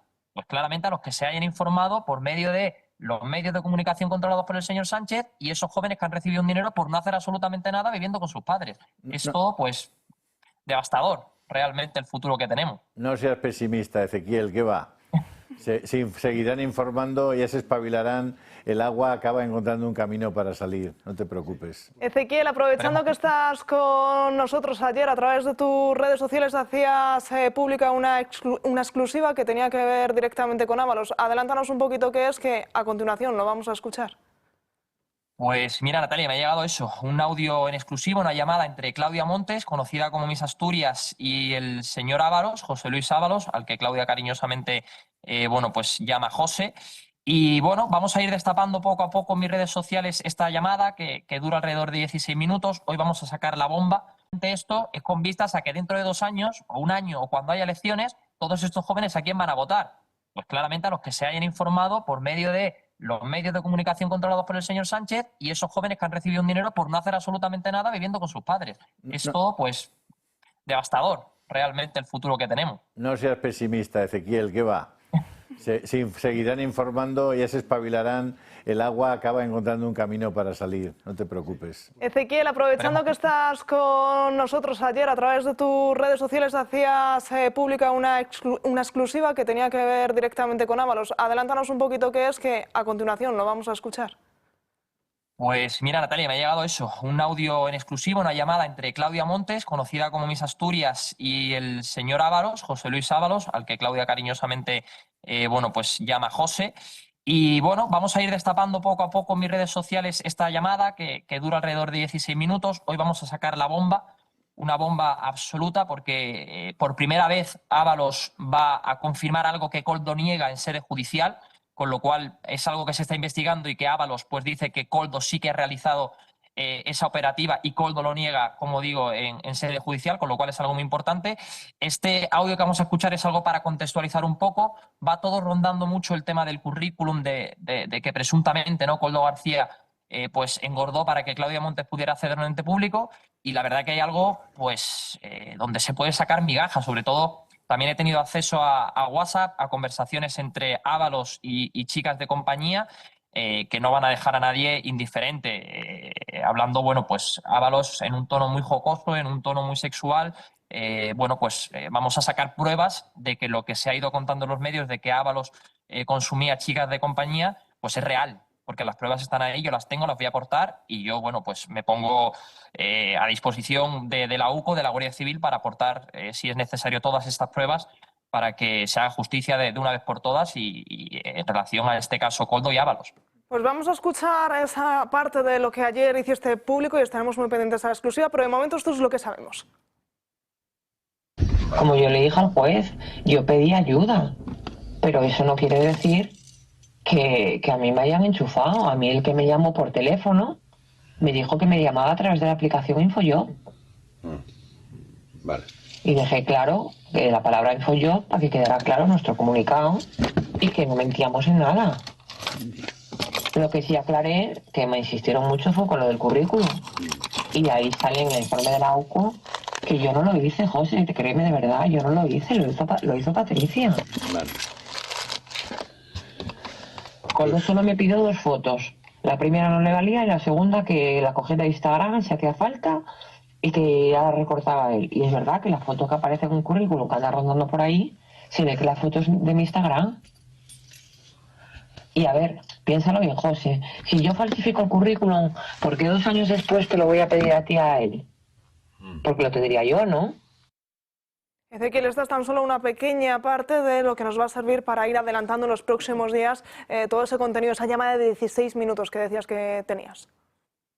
Exacto, efectivamente. Además, vemos ahí, ¿no?, como Claudia, pues oye, es información que sí es cierto que ya ha salido, ¿no?, el tema de la foto de Instagram, de tal, de cual, pero por primera vez lo escuchamos en una llamada con Ábalos, no de su propia boca en un programa de televisión, sino que ya ella estaba hablando, y sobre todo en esta llamada, en las siguientes, bueno, en los cortes que tengo de esas llamadas, es interesante también destacar que toda esta llamada se produce después del juicio de la, bueno, pues de todo lo que dice Claudia Montes en sede judicial, con lo cual es un audio cuanto menos destacable, porque no es una llamada que se realiza, como digo, antes de un juicio, sino que se realiza después del testimonio de Miss Asturias en sede judicial, con lo cual es cuanto menos destacable eso, que es la primera llamada que tenemos después de eso, de que todo se llevara a juicio. Sin duda, Ezequiel, pues muchísimas gracias por contarnos, detallarnos todas esas partes del Consejo de Ministros que muchas veces se pasan por alto, pero sobre todo también por esta exclusiva. Seguiremos en contacto contigo para que nos sigas desgranando todo acerca de esta llamada. Pues muchísimas gracias a vosotros, aquí a vuestra plena disposición. Y nosotros nos vamos a ir rápidamente a una pausa publicitaria y a la vuelta seguimos hablando de esto y de mucha más actualidad. 1:08 del mediodía, seguimos en directo y ahora sí vamos a adentrarnos en ese tema que nos introducía Julio Ariza, que tenía que ver con esa postura que los cirujanos en Estados Unidos habrían adquirido. Para detallarnos, para ampliar toda esta información, Gabriel Serrano, muy buenas tardes. Muy buenas tardes. Parece que hay un atisbo de sentido común, pero solo un poco, tampoco nos vengamos muy arriba. Vamos a hablar de algo que está sucediendo en los últimos años y básicamente podríamos decir que es una aberración, es la mutilación de los propios menores, porque ahora mismo la Sociedad Americana de Cirujanos Plásticos ha dado a conocer su postura sobre las operaciones quirúrgicas de genitales en los menores. Pues vamos a ver en un comunicado lo que han dicho. Dice: declaración de posición sobre cirugía de género en niños y adolescentes. Y como ven en sus pantallas, ellos mismos se posicionan diciendo que el manejo clínico de niños y adolescentes que presentan disforia de género o incongruencia de género ha experimentado cambios rápidos. Y la asociación desea ofrecer orientación a sus miembros que brindan servicios de cirugía de género a esta población. Hablan también que reconocen que la base de la evidencia científica que informa de las intervenciones médicas y quirúrgicas en esta población era limitada y se caracterizaba como de baja calidad y de baja certeza, es lo que dice esta propia asociación americana. Dicen que también se comprometen a revisar de manera continua la evidencia emergente y considerar esta posición a medida que se disponga de datos de mayor calidad.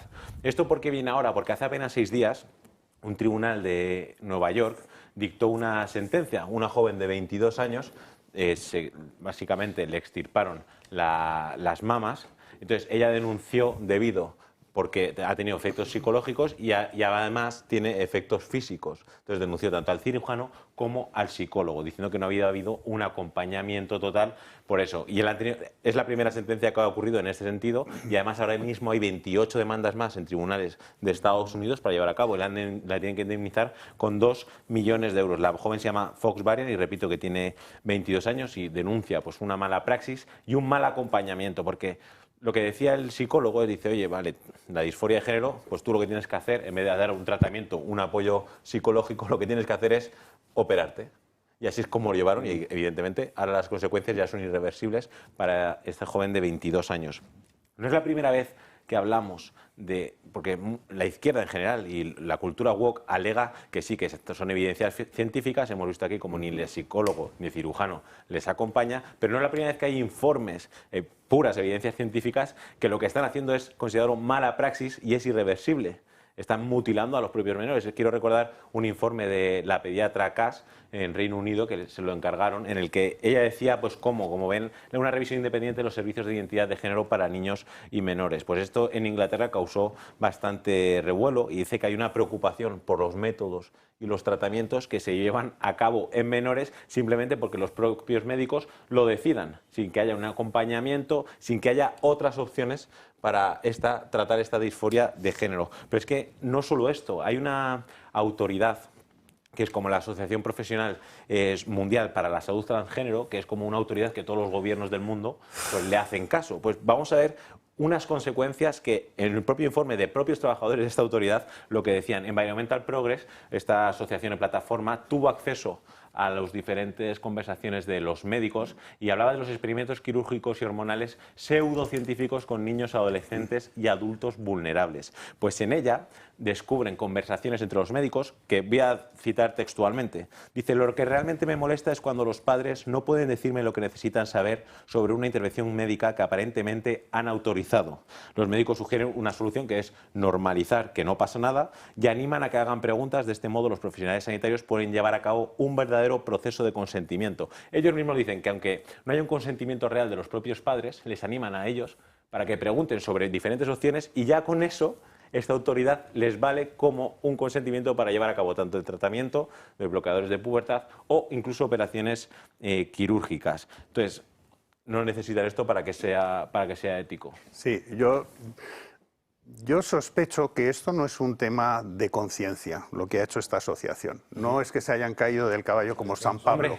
Esto, efectivamente, totalmente. Esto es un class action como una catedral que se está preparando. Y entonces esto es un tema absolutamente económico. Hay una razón económica detrás.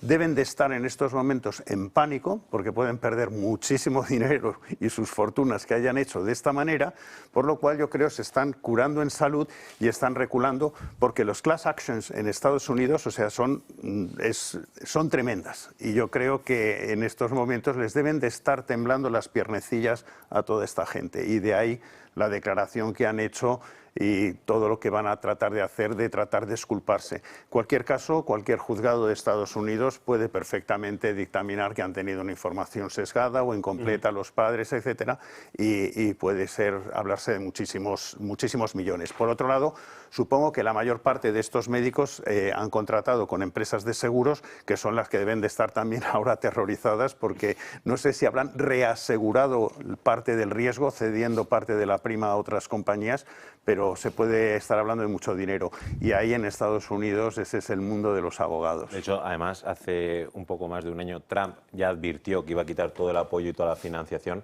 a este tipo de clínicas, sobre todo porque, en palabras textuales del propio Trump, decía que esto lo digo porque es la Asociación Americana de Cirujanos Plásticos, decían que están mutilando literalmente a los propios niños. Y además, teniendo este informe que están viendo en sus pantallas, son diferentes conversaciones. En una de ellas, los médicos se preguntan cómo proceder para a realizar una operación quirúrgica a una niña de 14 años y ellos mismos no saben cómo realizarla. Evidentemente las consecuencias fueron fatales a las niñas y hay evidencias científicas que, por ejemplo, voy a leer alguna cosa, que han desarrollado pacientes, casi todos de ellos menores, dice que han desarrollado pues, tumores en el hígado tras consumir diferentes medicamentos hormonales, diferente cáncer. Entonces, que al final esto, tanto las pastillas en los tratamientos que ellos dicen, los bloqueadores de pubertad, como con las operaciones quirúrgicas, estas son las consecuencias de llevar a cabo. Cuando te asomas a este asunto, en serio, te das cuenta de que es una completa locura.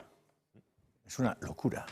Las dos operaciones, la vaginoplastia y la faloplastia, la vaginoplastia consiste en extirpar los testículos y el pene a un hombre y convertir es decir, y construirle ahí una vagina, y a la mujer exactamente lo contrario, son operaciones que una persona en su sano juicio no puede ver. No puede ver. Es decir, vamos, los que somos ya un poquito mayores y tenemos alguna experiencia en un parto, por ejemplo, que es se trata de algo absolutamente natural, es decir, que está mandado por la naturaleza, y en un parto las posibilidades de que queden, después de una episectomía, algunos puntos dolorosos en la vagina de la mujer son grandes, y eso modifica muchas veces el comportamiento para toda la vida de la mujer. Y se trata de una operación absolutamente normal que intenta evitar el desgarro en el momento del parto, en el momento de la expulsión del niño, ¿no?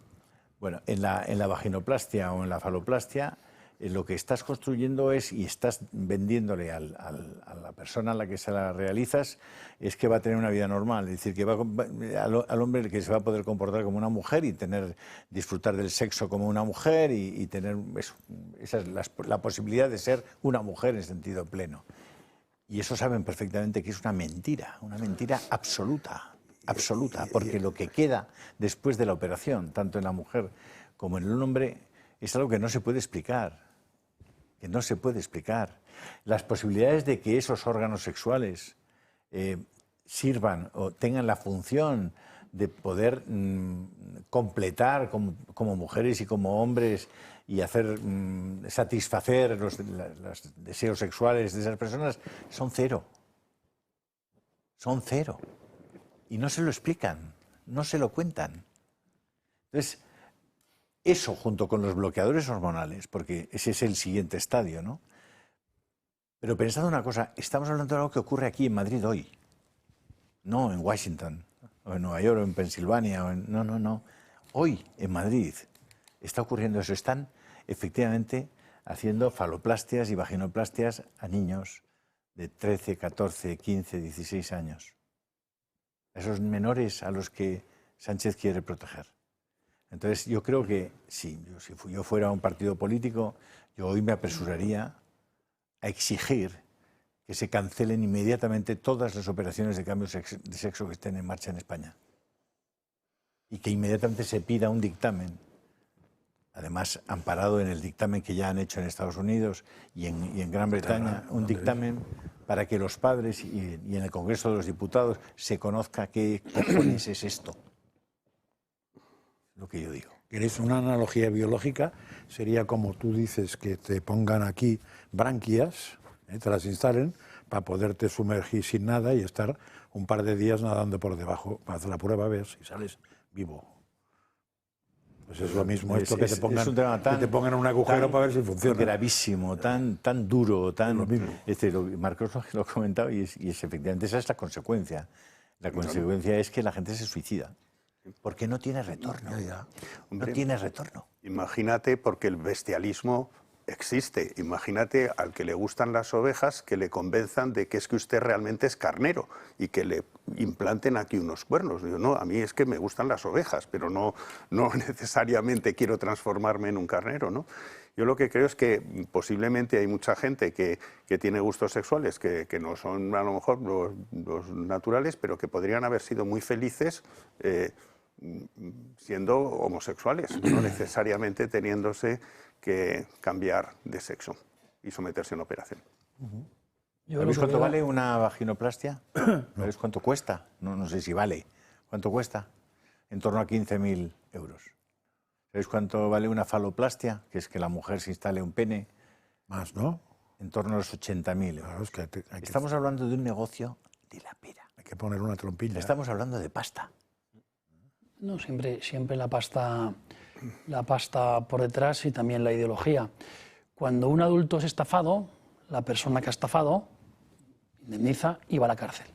Pero cuando estafas a niños, como es algo que clama al cielo, que es una barbaridad, porque destrozas la vida de una persona y de su familia, no vale con indemnizaciones millonarias, sino cárcel de por vida. Pero ¿quién tiene? Para esas personas, no. Pero no le estafan los padres al propio niño, porque una responsabilidad tienen que tener los padres. Los padres son desde luego unos inconscientes, pero no se lucran, no ganan dinero. Sí, sí.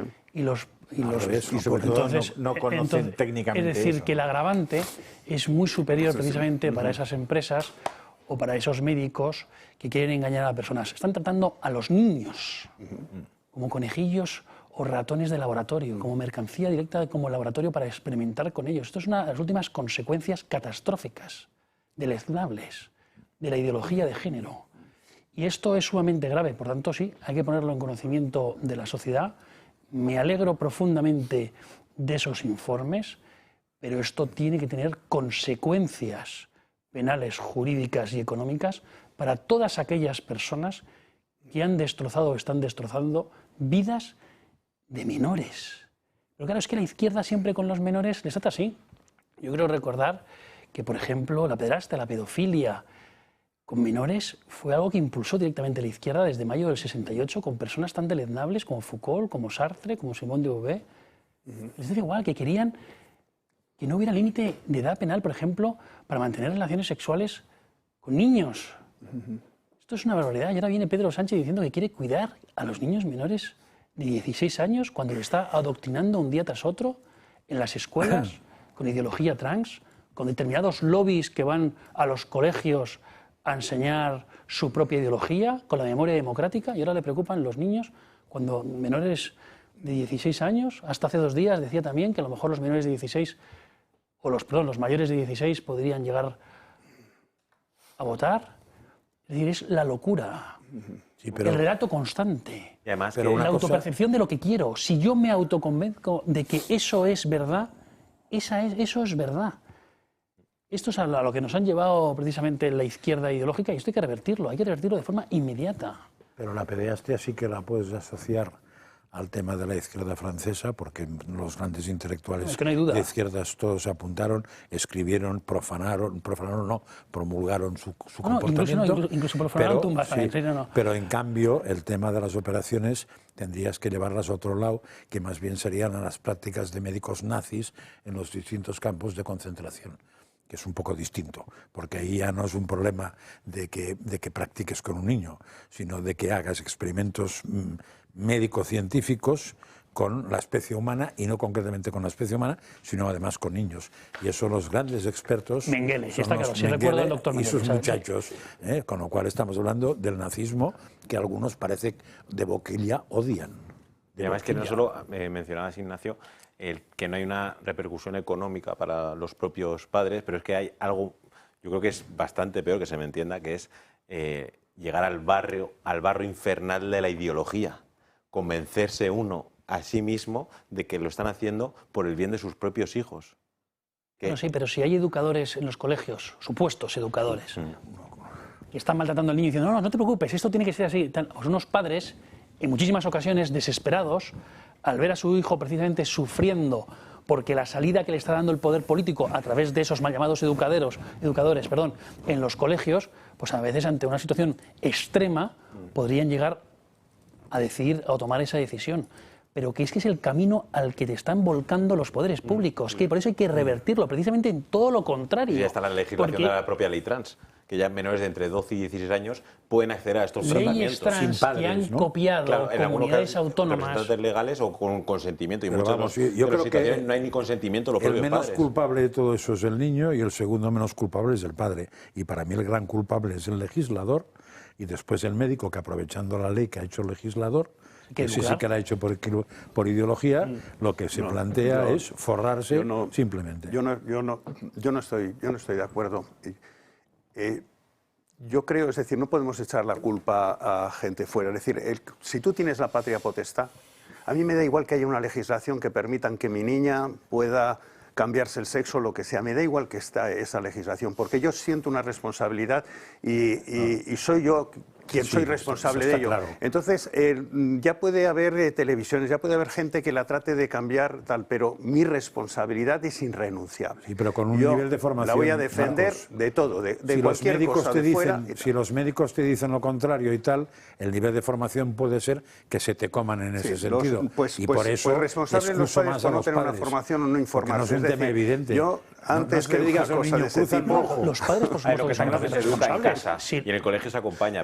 Pero yo entiendo, perdón la palabra, la mierda ideológica, social, que impera en estas situaciones, en estos ámbitos de la vida, pero que aunque los educadores sean como sean, si un padre no está formado, claro, tiene esa formación y no se deja amedrentar por toda la ideología que tiene a su alrededor, pues también yo entiendo también que los padres se lleven por estas situaciones, pero es más, habrá que legislar también, o no legislar, a la sociedad civil, lo que sea, también un acompañamiento y una educación y una formación para esos padres. Julio, cierras no, simplemente que hay una unanimidad en todos los medios de comunicación aquí en España, que podéis entrar en Internet, en no hablar de este asunto. Pues nosotros seguiremos hablando de ello, seguiremos informando y sobre todo seguiremos contando todas esas secuelas que les pueden llegar a crear a estos menores. Nos vamos a ir a la última pausa publicitaria y a la vuelta seguimos aquí, en Dando Caña. 1:30 del mediodía, seguimos aquí en directo en Dando Caña y es turno de hablar con el Club de Amigos.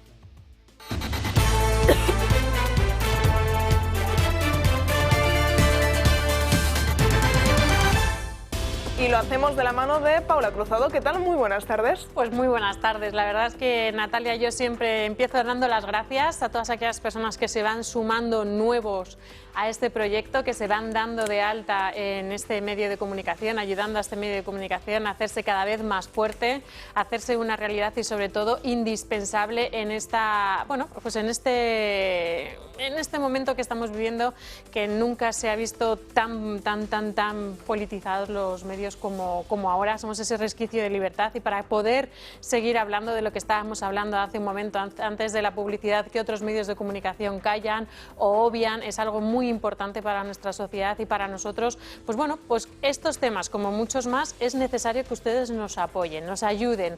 ¿Cómo lo pueden hacer? Haciéndose socios del Club de Amigos, como decía antes, a todas aquellas personas que se han sumado a lo largo de este primer mes que llevamos de año. Gracias a todas las personas que todavía no lo habéis hecho, os animo a que lo hagáis porque de verdad, uno, no os arrepentiráis y dos, es necesario que cada vez seamos más fuertes, de que cada vez tengamos más cobertura, de que cada vez podamos llegar a más sitios para que la gente se vaya enterando, vayamos, bueno, pues moviendo la cabecita y los pensamientos de la gente y por lo menos puedan tener otro punto de vista, otra información que no la han tenido hasta ahora. Así que por eso les necesitamos. También se pueden hacer a través de aportaciones. Hay gente que dice, yo no me quiero comprometer a una cuota, yo lo voy haciendo en función de lo que mi economía le permita, de lo que, bueno, pues de mis circunstancias personales. Pues lo pueden hacer a través de esas donaciones, a través de los números de cuenta que ahora pondremos en pantalla y ustedes, pues poquito a poco nos van ayudando como estime oportuno. Decirles que las cuotas y las donaciones desgravan, ya las personas que nos siguen día a día ya lo saben, pero bueno, los que se han incorporado nuevos que lo sepan, que desgravan, que se pueden desgravar hasta el 80% de esos primeros 250 euros. Y aparte el Club de Amigos pues tiene actividades. Ahora mismo tenemos una que es el 17 de febrero, el martes de la semana que viene, ¿no? De la siguiente, en la que hablaremos de la leyenda negra. También hablamos de temas pues que bueno, que no están tan de moda, pero que es importante seguir defendiendo nuestra historia y nuestra España. Lo haremos de la mano de Javier Sardón.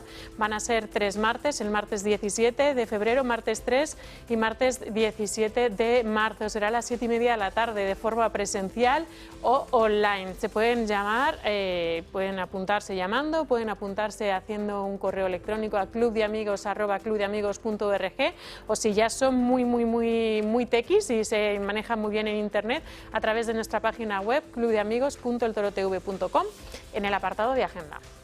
Pues estupendamente, una cita que no nos podemos perder. Pero sobre todo, Natalia, hay que animar a todas aquellas personas que nos siguen día a día, que todavía no se han dado de alta, a que lo hagan, y sobre todo a la gente que se ha dado de alta, que hable de nosotros, que hable y que vaya diciendo que el Toro Televisión existe, que se acerquen, que nos vean, que lo pongan, que le diga, oye, mira, a su compañero, a su amigo, oye, mira, existe este medio de comunicación que mira de lo que habla, escúchalo, escúchalo. Y así la gente poquito a poco se va enterando de que estamos aquí, de que somos fuertes y de que sobre todo les necesitamos. Efectivamente, ese mensaje es el que nos gusta, que les necesitamos a todos ustedes. Paula, a ti también te necesitamos aquí, muchísimas gracias. Claro que como sí, siempre. gracias a vosotros siempre. Nosotros hablamos ahora de la política nacional. Ya saben, ayer el presidente Pedro Sánchez en Dubái anunciaba esa prohibición para los menores de 16 años para acceder a las redes sociales, pero sin embargo, como veníamos comentando en la última hora, sí que se permite, entre otras cosas, por ejemplo, abortar. También se planteó incluso bajar la edad para votar hasta los 16 años. Vamos a hacer un repaso de esas contradicciones que tiene el propio gobierno con la edad. De la Cumbre Mundial de Gobiernos celebrada en Dubái, el presidente del gobierno, Pedro Sánchez, anunció una de las medidas más polémicas desde entonces en referencia a los menores de edad. Spain will ban access to social media for minors under the age of 16. Según ha corroborado el presidente, esta iniciativa forma parte de un paquete de 5 medidas legislativas destinadas a proteger a los más jóvenes y garantizar un entorno digital seguro. Una iniciativa que desde 2024 se encuentra tramitándose como un anteproyecto de ley y que tendría que ser aprobada por el Congreso de los Diputados pese a no tener una mayoría parlamentaria, para así subir la edad mínima de 14 años, que es la edad fijada por España, a 16 años en el acceso a redes sociales, y que desde el Ejecutivo por el momento plantean renovar los sistemas de verificación. Platforms will be required to implement effective age verification systems, not just checkboxes, but real barriers that work. Una medida que en su día el Partido Popular de Núñez Feijóo propuso en relación a la protección de los menores de 16 años en Internet, con la excepción de aquellos que tengan entre 14 y 16 años y que cuenten con un consentimiento expreso y verificable de sus progenitores o tutores. De este modo, desde el gobierno de Pedro Sánchez lo desconocen. Yo al único que le he oído proponerla es al presidente del gobierno y a este gobierno y a instancia de este gobierno. Yo creo que el Partido Popular tiene que aclararse. Dicen una cosa y la contraria dependiendo de lo que Vox les esté marcando en cada momento. Y en ese sentido son poco de fiar. Una medida que, al igual que en España, está en trámite en países como Francia o Dinamarca, aunque por el momento Australia es el único país donde se aplica, aunque muchas plataformas reconocen que muchos menores siguen navegando sin problemas, según informan otros periódicos, y desde Vox lo califican como debate trampa para que no se hable de la corrupción que le rodea. Solo pretende que no se hable de los 47 muertos en el accidente de tren, que no se hable de que Ábalos y Cerdán y Koldo han estado en prisión, y que no se hable de que su mujer y su hermano están envueltos en procesos judiciales que demuestran la corrupción del gobierno. Esta restricción choca frontalmente contra iniciativas como la permisividad del aborto en jóvenes menores de 16 años con la autorización de sus titulares, al igual que en 2024, desde la cúpula del Ejecutivo también avalaban la opción del voto a partir de los 16 años en reconocimiento de derechos políticos. Por el momento, esta medida tendrá que ser apoyada por una Cámara Baja donde el Partido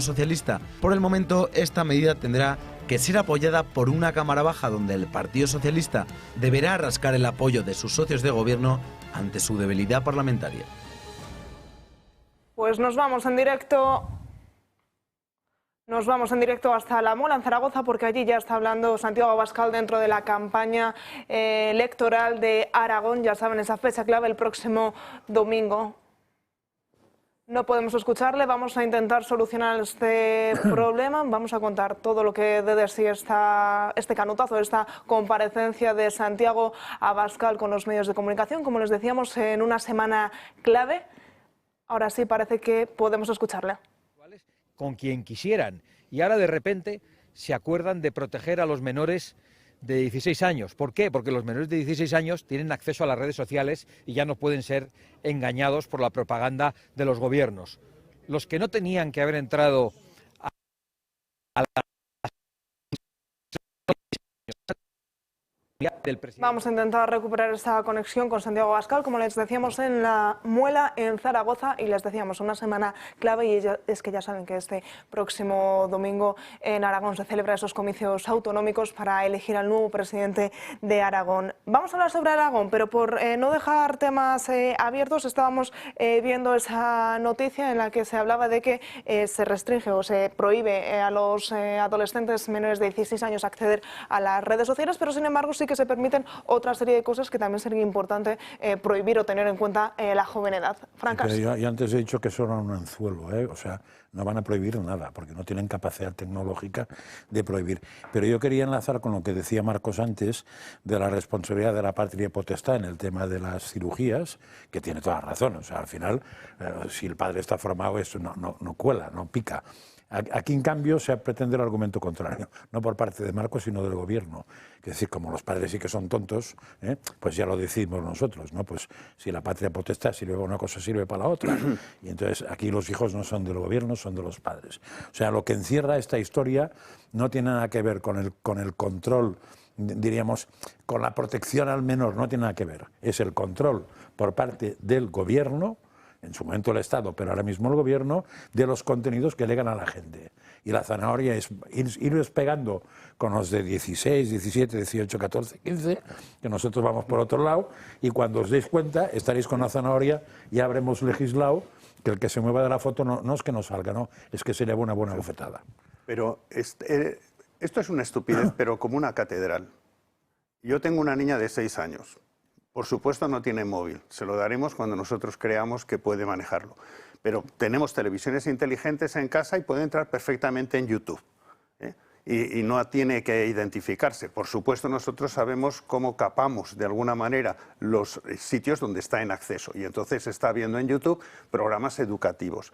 Pero es efectivamente, somos los padres, pues los niños pertenecen a los padres, no pertenecen al gobierno y somos los padres los que tenemos la responsabilidad y tenemos que saber cómo manejarnos en nuestra casa y cómo educar a los niños. Ahora parece ser que te piden un carnet para poder tener una mascota.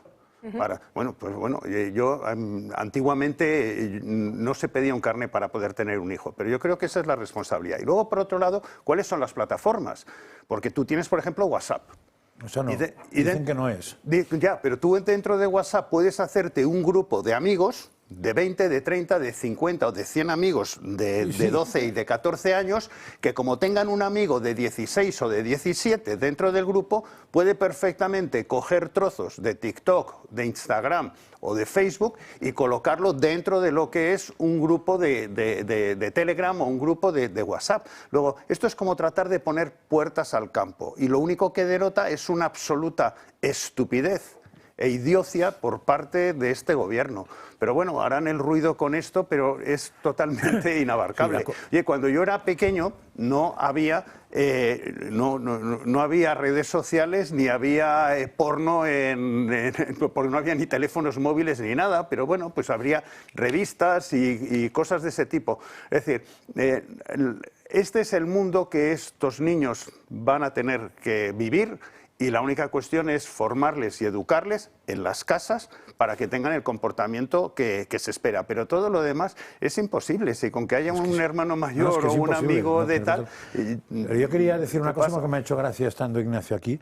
¿Te acordarás, Ignacio, de todo el follón que la izquierda puso cuando Vox hablaba del control parental de las cosas estas, ¿no? Entonces, ¿pero cómo un padre va a controlar lo que le lega a un niño? Bueno, pues estos tíos no quieren el control parental. Quieren el control gubernamental, que es mucho peor, porque al fin y al cabo el padre y la madre han parido al hijo que es suyo, y vosotros no habéis parido más que una...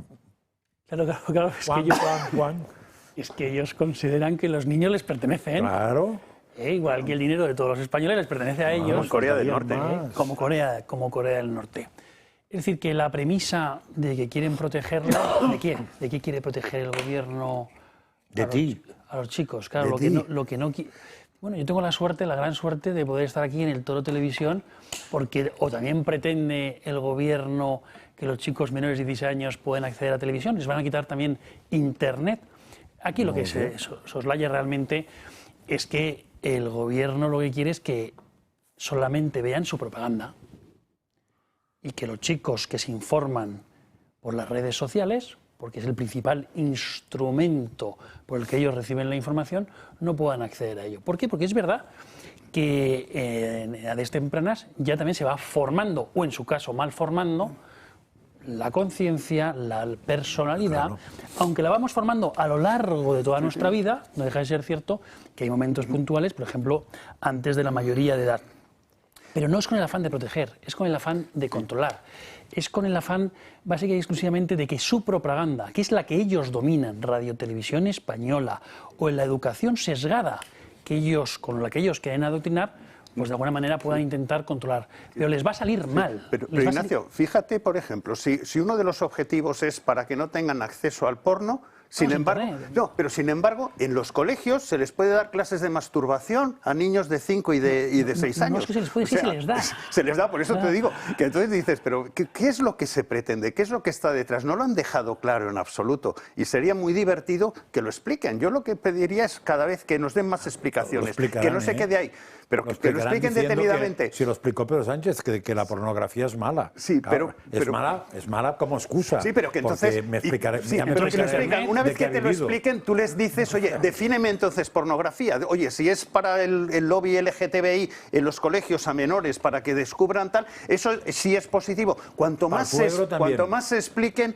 más se van a hundir. Totalmente. Y por eso digo, pidamos explicaciones y sigamos y que los periodistas incidan en esto, porque va a ser muy, muy divertido.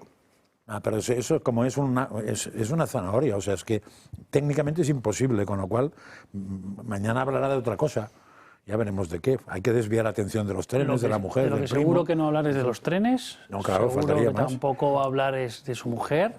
Por eso. Y de los procedimientos judiciales en los que está incursa Por eso, ella. Hoy salía, también lo de su hermano, perdón. Hoy salía una cosa en la prensa muy interesante, que la prolongación de la jubilación de los jueces la paralizan para que el juez Pintado no pueda no jubilarse.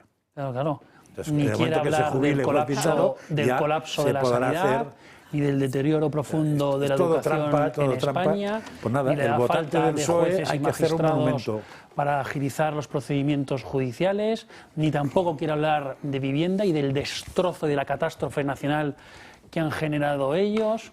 Lo que quiere hablar es, pues de eso. De los niños, de los pines, de todo. Y de lo que hablan en Ferraz y muchos del posible y más que previsible batacazo de Pilar Alegría el próximo domingo en las elecciones autonómicas de Aragón. Ya han puesto toda la maquinaria en funcionamiento para intentar frenarlo. A escasos días de que se celebren las elecciones autonómicas en Aragón, el PSOE ha entrado en pánico. Las encuestas no son nada favorables para Pilar Alegría y todo indica que sufrirá un batacazo. Para evitarlo, Ferraz ha tomado unas medidas in extremis. Ha enviado a Zaragoza a Borja Cabezón, íntimo amigo de Pedro Sánchez, a Óscar López y a Antonio Hernando, para tratar de revertir la tendencia de las encuestas. Cabezón ha reunido a varios cargos del PSOE de Aragón en la sede del partido para intentar resucitar la campaña con una charla motivacional. Pero esto no es todo. El partido también ha improvisado un call center con la ayuda de los militantes para animar al voto a los ciudadanos. Con un mensaje como este, los militantes recibieron un aviso para colaborar con el partido, realizando llamadas aleatorias a los ciudadanos para presentar las propuestas del partido y así conseguir más votos para el PSOE. Y antes de recurrir a los militantes, el partido ha estado usando un sistema de llamadas automáticas que reproduce una grabación de la propia Pilar Alegría y de Marcelino Iglesias, actual presidente del partido en Aragón. Precisamente el PP ha denunciado esta medida de los socialistas ante la Junta Electoral. Los populares se quejan de que el PSOE llama a personas mayores y usa unas grabaciones en las que se acusa a Azcón de haber reducido en 400 euros la pensión de los jubilados aragoneses. Para los populares, un juego sucio que traspasa todas las líneas de la legalidad.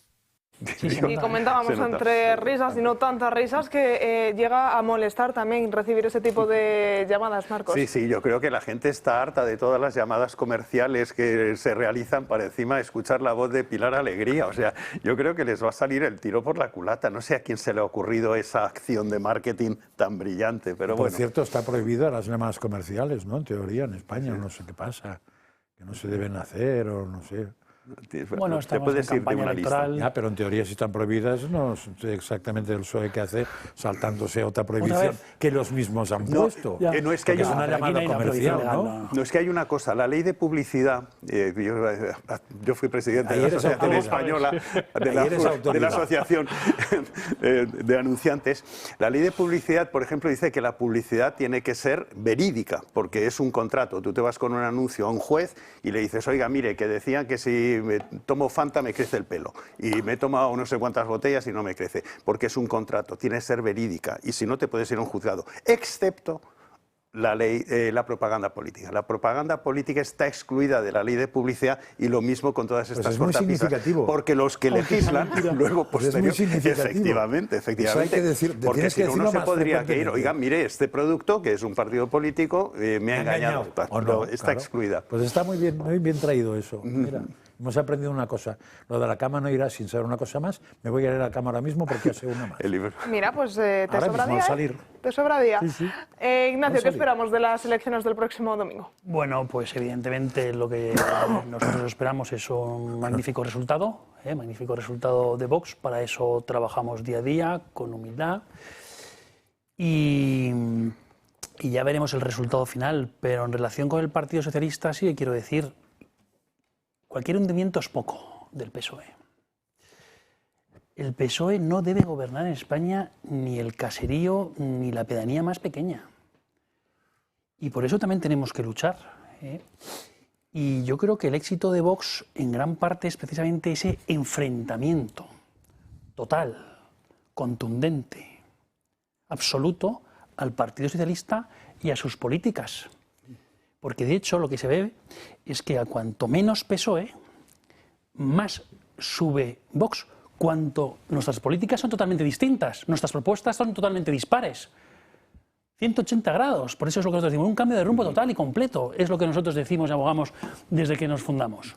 Eso sí, pero porque nosotros lo tenemos muy claro, es el contrarrestar las políticas del PSOE, explicarlas a los españoles, decir por qué estas son malas y por qué estas son buenas, a diferencia, por desgracia, de lo que siempre ha hecho y sigue haciendo el Partido Popular, que es legitimar al Partido Socialista, contemporizar con ellos y salir al rescate una y otra vez. Y no solamente de sus políticas, sino también de las personas. Pero vamos a ver, ¿cómo al Partido Popular y al presidente del Partido Popular se le ocurría, después de haber dicho muchas veces, hasta aquí hemos llegado, nunca más me pienso reunir con Pedro Sánchez, volver otra vez a cogerle el guante y decir que iba a llegar a una reunión en el Palacio de la Moncloa? Ignacio, hay una cosa muy curiosa que surgió el otro día. Vox Baleares anuncia que se prohíbe el burka en Baleares. Es un acuerdo que se ha llegado. Y entonces Miguel Tellado saca un tuit diciendo que no se cuelguen la medalla porque ha sido también el Partido Popular quien ha prohibido el burka. Entonces yo le contesté públicamente en X a Miguel Tellado, con el cual mantengo una agradable relación, diciendo, si es así, ¿por qué no lo prohibís también en todas las comunidades donde no necesitáis el apoyo de Vox para prohibirlo? Y además, ¿por qué no le preguntáis a Azcón si lo va a prohibir en Aragón en estos momentos? Porque resulta que entonces el Partido Popular tiene distintos puntos de vista en función en qué comunidad autónoma estemos, porque Vox tiene la misma, es decir, la prohibición del burka en todas las comunidades autónomas. Si resulta que solo en aquellas que necesitan a Vox para gobernar es donde se prohíbe, quiere decir que realmente no es un principio o un valor, es decir, parece ser que el PP no hace las cosas por convicción, sino hace las cosas por conveniencia cuando necesita en estos momentos ese apoyo. Luego yo invitaría a que si realmente se quieren colgar la medalla el Partido Popular de la retirada del burka en Baleares, que lo hagan donde pueden hacerlo en estos momentos, en Madrid, en Andalucía, por ejemplo. ¿Por qué no lo hacen ahí? Mira, hablando de Tellado, a lo mejor acaban haciéndolo si finalmente en Andalucía, por ejemplo, necesitan el apoyo de Vox. Esta mañana me ha hecho mucha gracia porque Tellado ha estado, creo que en Antena 3, y entonces explicaba su postura frente a la inmigración, a los 500, 800 o miles de millones que van. Y entonces decía que no son ni el PSOE ni el PP. no son el PSOE, porque no es fronteras abiertas y miramos al otro lado, sino ni como Vox, que quiere echar a todos los inmigrantes de España. Ellos solo van contra la inmigración ilegal. Y yo digo, a ver, me he perdido yo. ¿Vosotros vais contra todos los inmigrantes de España? Evidentemente no. Lo digo por... evidentemente no, y él lo sabe, lo que pasa es que miente. Pero habría que explicárselo. No, sí lo sabe. Lo sabe. Lo sabe bien. ¿Sabes por qué? Porque en muchas ocasiones nos copian. Esa iniciativa de Baleares es un copia total de una iniciativa que nosotros hemos presentado en toda España. Por tanto, animamos al Partido Popular a que vote nuestra propuesta de prohibición del burka y del niqab, es decir, del velo islámico integral, en todas las regiones de España. Si la propuesta era nuestra. Por tanto, pues, la copiaron y dijeron, ahora la registramos aquí y a ver, como tenemos más cupo, que se vote. Perfecto, que se vote en toda la geografía nacional. Pero es que el PP no tiene convicciones, no pisa en terreno firme en ninguna materia y tampoco en materia de inmigración, porque precisamente el Partido Popular, que ha gobernado y que ahora está en la oposición, tiene discursos muy distintos según el momento. Por eso, vamos, es que son por comunidades autónomas y por días cambia de opinión. A la iniciativa legislativa popular... La iniciativa legislativa popular... Estacional, verano, bueno, primavera... No, incluso diaria, diré yo. Es que votaron que sí a la toma en consideración para regularizar a 500.000 de inmigrantes ilegales en España. Es que nosotros evidentemente sí que queremos deportar a los inmigrantes ilegales, es decir, que han entrado en España vulnerando las leyes para entrar en España. Es que sí, somos un partido, sí, señor Tellado, de la ley, el orden y el derecho.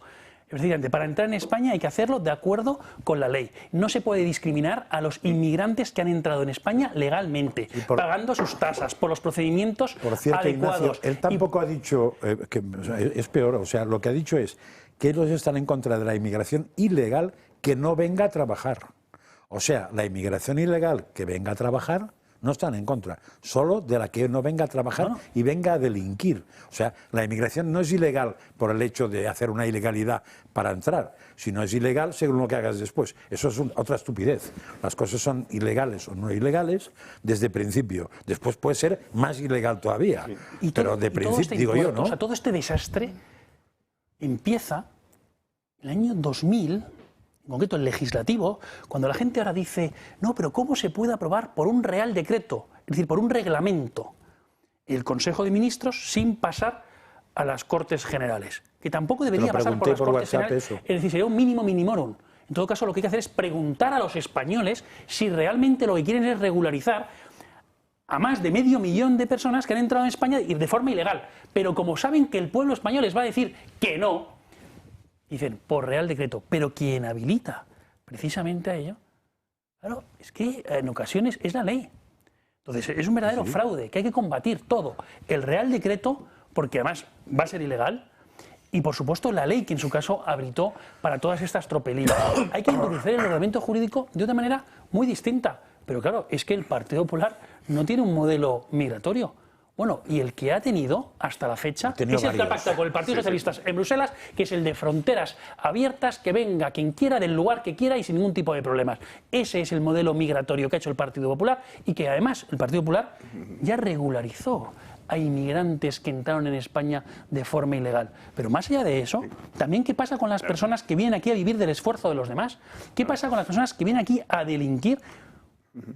Bueno, por cierto, se les hace una pregunta... Aunque sean legales, si vienen a delinquir, fuera, hay que repatriarles. Pero lo resuelven ahora con un cuestionario donde dice, ¿es usted asesinó a alguien en su país de origen, violó a alguien en su país de origen y tal? Y entonces pues uno dice, pues no. Y entonces ya pasa. Claro. O sea, que eso es muy interesante porque en teoría puedes estar preguntándole a un señor que viene a delinquir, es decir, que es capaz de robar y tal, le estás exigiendo que sea sincero, que es un delito mucho menor que el de robar, etc. Pero es que ayer, yo antes te he comentado que ayer vi un programa de la 4, a no sé qué hora de la noche, a una hora medianamente decente, a las 12:30, donde había un debate sobre inmigración.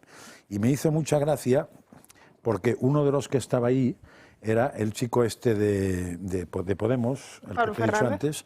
Y entonces, el argumentario que usaba para esto era alucinante, porque el argumentario que usaban es, de entrada, claro, los que están aquí ya están aquí. Con lo cual, un señor que está aquí tiene los derechos porque ya está aquí. Dices, no acabo de pillarlo esto. O sea, y lo otro, el tema este, decían, no, si es que si un señor hace un delinque después, pues ya se le cogerá. Había un pobre policía ahí que intentaba explicar que lo que se pide, en el caso de que se haga bien, lo que se pide es el tema judicial, no el tema policial. Con lo cual un señor, y él contaba que hay en comisarías de Madrid gente que ha entrado 150 veces y como esos no tienen, ¿cómo se llama esto? Expediente. No, antecedentes penales. Antecedentes penales, aunque sean judiciales, este es absolutamente libre de todo. Habría que ver es antecedentes policiales. Que pues eso no se pide. No se pide. Ignacio, 30 segundos nos queda para acabar. Sabes que me gusta ponerte en un compromiso siempre. ¿Qué sabemos de Extremadura? ¿Cómo va ese gobierno? ¿Cómo van las negociaciones? Pues no va según lo esperado, porque el Partido Popular no toma conciencia de la representación que le han dado los extremeños a Vox. María Guardiola convocó unas elecciones pensando que iba a tener mayoría absoluta y los extremeños han decidido otra cosa muy diferente, que es dar más del doble de escaños a Vox. Y en torno a esa representación y más las políticas que nosotros llevamos en nuestro programa electoral es lo que hay que negociar. Y solo y exclusivamente eso es lo que a nosotros nos importa.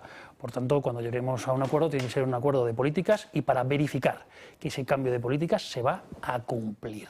Y pues cuanto antes, mejor. Ojalá podamos contar ese acuerdo. No hemos llegado al final del programa de hoy, nos hemos quedado sin tiempo. Gracias, como siempre, por acompañarnos una mañana más. Y yo les espero, como siempre, mañana a partir de las 12 del mediodía. Disfruten de la tarde. Hasta mañana.